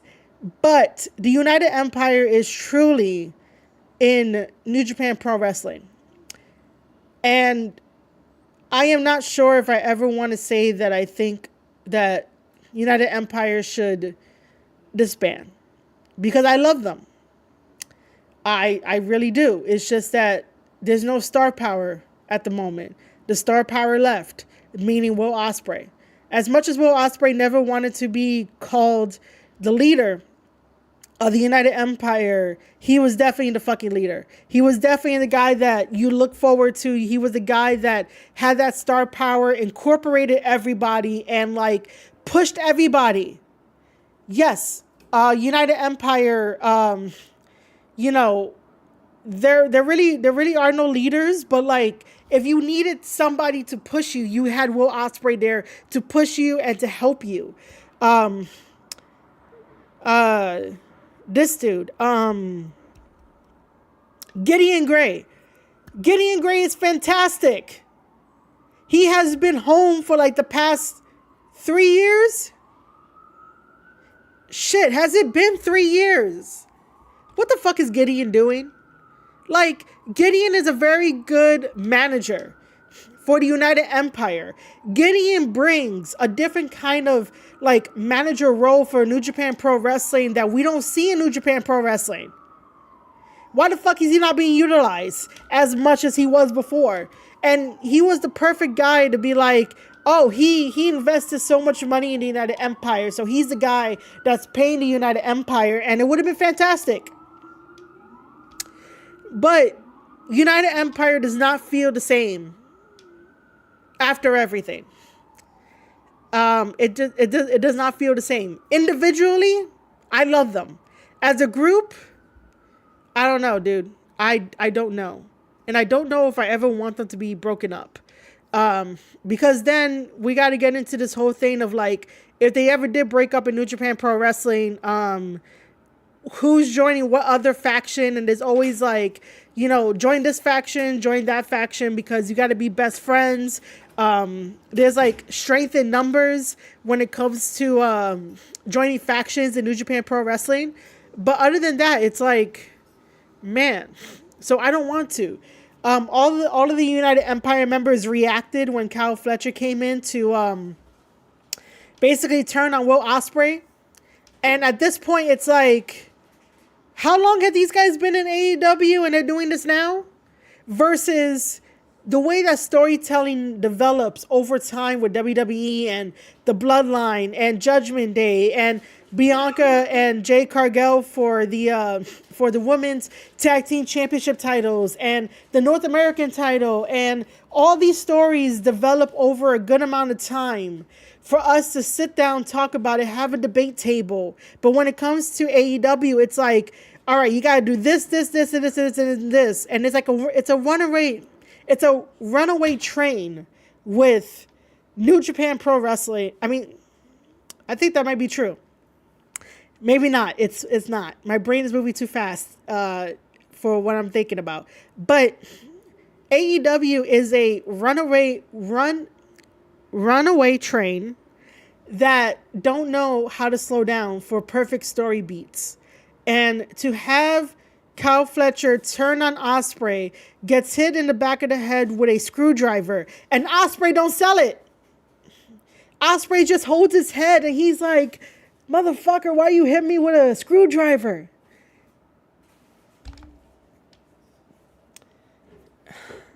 I swear, man. Like, just holding the back of his head and just being like, why the fuck you hit me with a screwdriver? What is this? I'm just like, now we're doing this breakup friendship storyline already when you couldn't do that before. And Tony Khan doesn't want to bring in any of the United Empire guys. You know, this would have been a perfect time to bring in the United Empire guys and have like the civil war of United Empire in AEW as a featured storyline by way of New Japan Pro Wrestling, because it's nothing is happening with United Empire. Ooh, excuse me.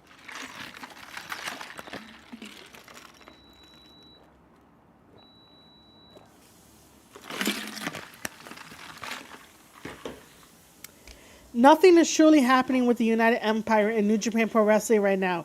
Jeff Cobb just lost his NJPW World title, which is a TV title, which doesn't help New Japan Pro Wrestling at all, in my opinion. And then there is also the Great O'Khan, who's still the Kita Pro Wrestling champion. That baby blue belt that I do not acknowledge. And then there is Aaron Henare losing the Never Openweight Championship title to Shingo. Akira Francesca and TJP do not have championship titles.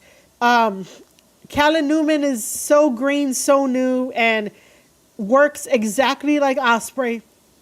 So he's Ospreay Jr. at this point. And then we have the new guy, which I really don't know too much about. So I really can't say anything at this very moment. However, we do have the Great O'Khan and Aaron Henare teaming up to take on Shane Haste and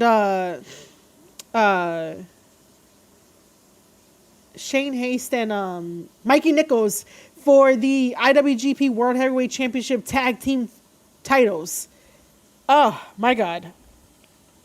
So right now, the United Empire is not really doing much in New Japan Pro Wrestling. No good storylines. So I think that it will be beneficial for the United Empire, all of the United Empire, to go to AEW and solve this thing of why Kyle Fletcher decided to turn on Will Ospreay. And, you know, this whole friendship stuff, even with Don Callis there, or, you know, Don Callis not being there. So I would like to see that. Even though I do not want any of the United Empire, even though I do not want any of the United Empire members in AEW, I think that this is the only time that I would give the pass to have them there, just because. But yeah, so Kyle Fletcher turning on Will Ospreay. Why?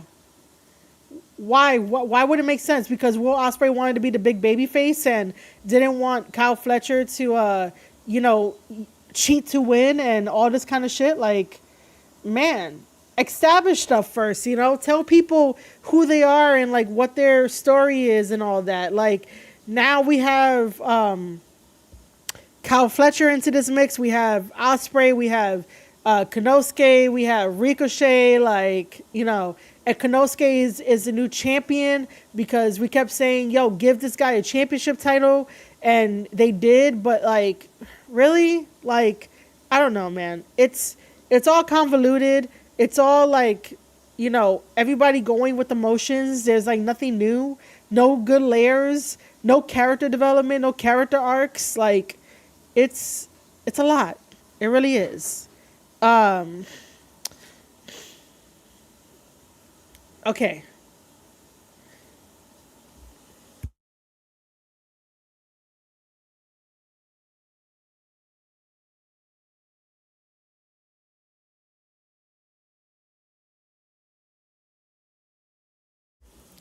So my concerns for New Japan Pro Wrestling, and this would be the last thing that I talk about because I think I covered everything of like what I wanted to say.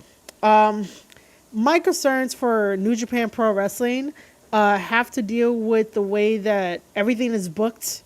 It doesn't feel the same anymore, even though like I'm not sure if they're ever going to get back to where the feeling is restored. Um, but for the most part, like I just worry about how good of a champion Zack Sabre Jr. is going to be if he's going to be able to get more people to watch New Japan Pro Wrestling. Is he going to go to other places? Is he going to show up in AEW? Is he going to take that championship belt all the way to Wrestle Dynasty, which I didn't even touch upon? Because then it will turn into another hour of me talking about the Young Bucks and talking about Kenny Omega and how I think those guys should be nowhere near Wrestle Dynasty if Tanahashi's 10-point plan says to push the young guys. But yet, here we are, nostalgia of having Kenny Omega and the Young Bucks come back to New Japan Pro Wrestling because they can't do anything else. They don't know anything else. They don't know how to create stories anymore. My concern again is that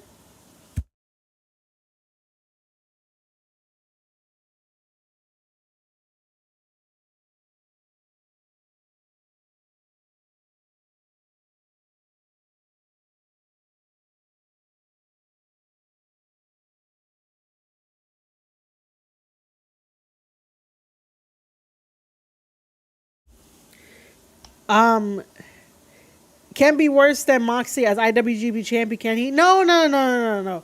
I'm not saying that like he's gonna be worse or anything. It's more on the lines of like, can he do enough to get people to watch New Japan and like, be nice with New Japan?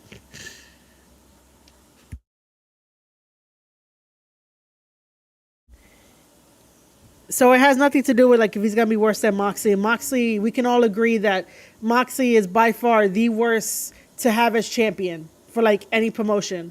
Um, Other than that, like Tanahashi's 10-point plan was to push the young guys. So I don't know why what do you call it? They want to be part of Wrestle Dynasty, even though like I know that's where we were headed to. Um, so what else? But yeah, my concerns are just that. Can Zack Sabre Jr. like I know he just became champion and we got to see in like 3 months time, 6 months time, but I just worry about that part. Like he's good in the ring, even though like both me and John agree that like the stuff that he does look kind of fake and choreographed, and it's like how can he beat the big guys? But other than that, like he got the in-ring stuff down. It's just other things that I'm concerned about. Tanahashi retires in 2026. It might be too late to turn the company around. And Bullet Club War Dogs should have never lost their IWGP World Heavyweight. No, I'm messing everything up. They should have never won. They should have never lost the junior tag team titles to Kevin Knight and Kushida. Should have never lost it. Because Bullet Club War Dogs, Clark Connors, and Dan Maloney, they sell out every single time. They sell out merchandise. They sell out the meet and greets. They're always there. Nothing against Kevin Knight and Kushida. Like, I love them. They're a very good tag team, and they're much needed for the junior division in New Japan Pro Wrestling, but they haven't been there in a while, so it's sort of like, why are you going to give it to them? They're going to take those belts over to Scott D'Amore's promotion, and they're going to wrestle with them over there. Yo, G Coalition, what's up? Thank you for joining the chat and the stream. if Kenny's gonna be at Wrestle Dynasty, I would favor him putting over either Kid or Suji. Kenny is gonna be in a tag team match with Tanahashi to take on the Young Bucks. That is what's gonna happen. He is not going to put over Gabriel Kidd or Yota Tsuji. Like, if he does, I'm gonna be very, very surprised. But that is not what's gonna happen at all. Is he's gonna be in the tag team match. That's what he alluded to when he had the reunion with Tanahashi. So yeah, Bullet Club War Dogs should not like lose the championship title belts, the junior tag belts. Tag League is coming up.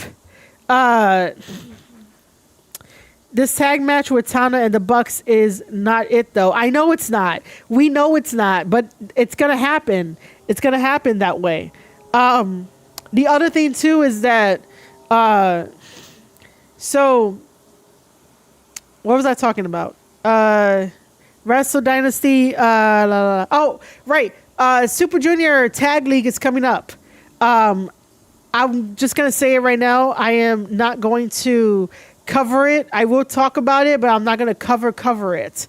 I need a little break from covering tournaments and also thinking about towards the future about like what tournaments I want to cover. Obviously, the G1 is always a big thing, but I don't mind talking about the other tournaments. But the Super Junior tournament is coming up, and the only new team that is there are the Velocities. The Velocities is a very good team. However, they do stuff from like PWG, and they like do all the false finishes, and they're amazing. They're great, but just be aware that's what they do. And if that's not your kind of thing, then I don't want you to get upset and tweet out very angrily about it. So I don't want you to do that.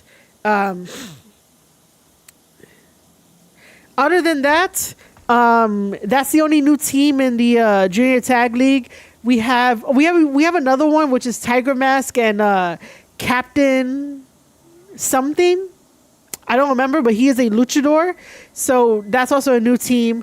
We also have like other ones too that are reoccurring, and they decided to do Block A and Block B, and it's only 6 teams each, so a tournament of 12 teams altogether.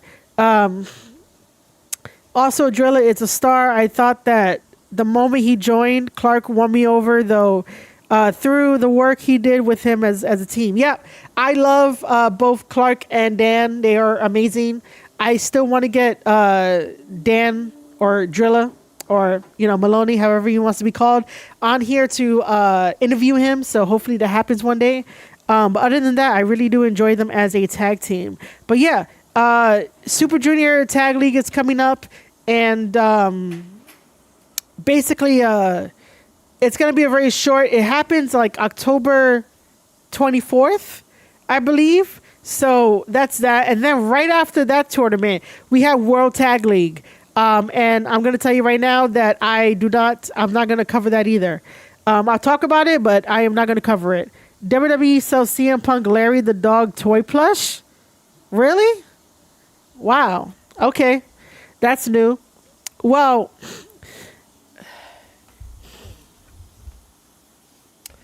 so I covered all the topics that I wanted to cover for this comeback of me live streaming, which I appreciate every single one of you guys for, allowing me to take a little mini vacation and then coming back and then just hanging out with me for a little bit and hearing me talk about New Japan Pro Wrestling, answering questions, my concerns. I might not have answered the big concern, but the concern is that I want to know if all these decisions of having a new IWGP champion and Tanahashi retiring in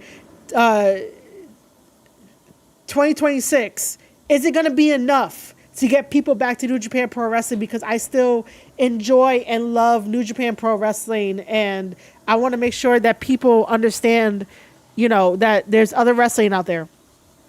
I also want to make sure that they're back to where they once were, Other than that, I think I covered everything that I wanted to cover. for this comeback live stream because I missed you guys so much. So because we're only streaming on YouTube right now, obviously there has been no ads. So I gotta plug in some stuff for that.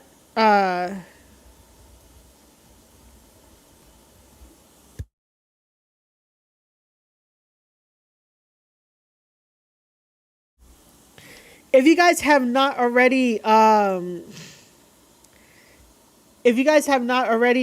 subscribed to my newsletter, please go subscribe to my newsletter.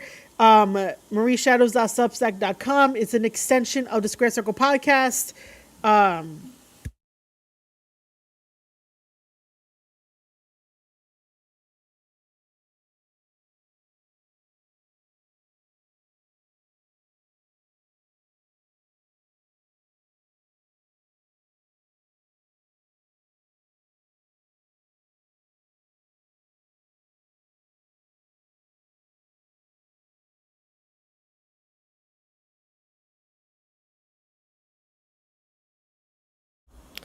I'm trying to think of other websites to give you guys to go like look and hang out and like support. And I'm like, I don't know any other, like, I know my stuff. I'm just here like, yo, what am I typing in here? You know what? Head over to that link of campsite.bio/Marie Shadows, and that has like all my links to like the stuff that I use and the stuff that I have. I can't believe that I'm forgetting to give you guys the Discord link.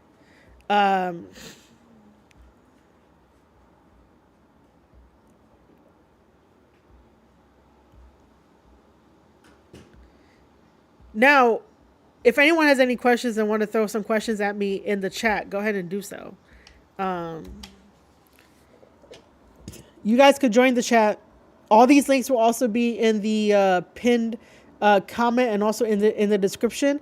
I am just growing better on YouTube than I am like anywhere else. Even though I still appreciate and love Twitch, but that's just the reality of it. And our goal is to get into the YouTube Partner Program, and we are almost there. We currently have 1,919, so 1919 watch hours out of 3,000. So we're getting there slowly.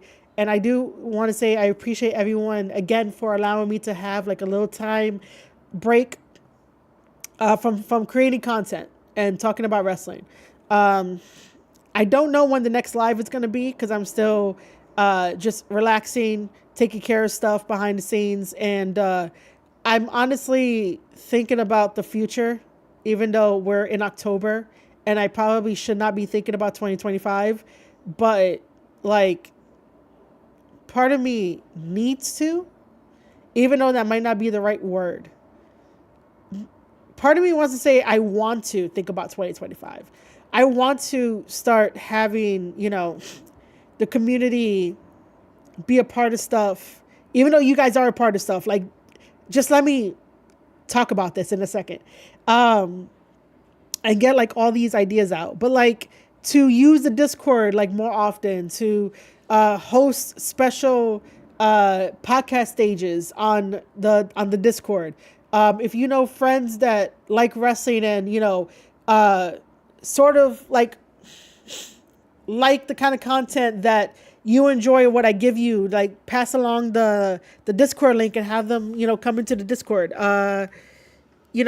reaction videos and all this kind of stuff. I'm just trying to maneuver where I can best make all this content because again, I am sharing one laptop and I hope that the Christmas gods hear me that like for me to hopefully one day get another laptop or a desktop computer so that way I can like push out more content for you guys rather than sharing one and stuff like that. I'm still kind of scared to even say the situation only because of like, I don't really reveal too much of my private life like that, but I am sharing one laptop between me and another content creator, Ravage Dragon. If you guys don't know, I do mention him from time to time in the Discord. So like we're sharing one laptop because his laptop died. And I'm like, fuck. So I want to put out more content than usual, like I was before. I just only slowed down because, again, we are sharing one laptop.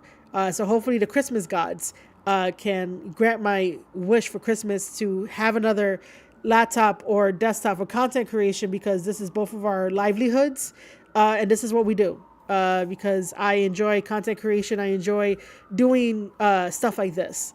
But I just want to put that out there as like a thing of just keep it in the back of your minds. Hopefully the Christmas gods answer my Christmas list of like something that I need. Other than that, like I want to have like cool events. I want to like network with people, talk to people, have these live streams, interview more wrestlers, be on the road, sign a wrestling contract, do more stuff for MLW, do more stuff with sponsorships, do more stuff, like everything. I am collaborating with a cool project though, so keep an ear out for that in the upcoming weeks, because I got to get on that. I am collaborating with something cool, so just keep your ear out for that. Other than that, links are in the chat. I had a wonderful time with each and every one of you guys here, chatting it up and talking about my concerns, the new champion, retirement, and a whole bunch of topics. And by the way, guys, before we end, if you are new, just coming by, make sure to hit that follow button right here on youtube.com/Square Circle Podcast. Hit that like button if any of this brought you any value at all. And yeah, stay tuned for the next one. And I appreciate and love you guys, and I'll see you on Discord. So bye.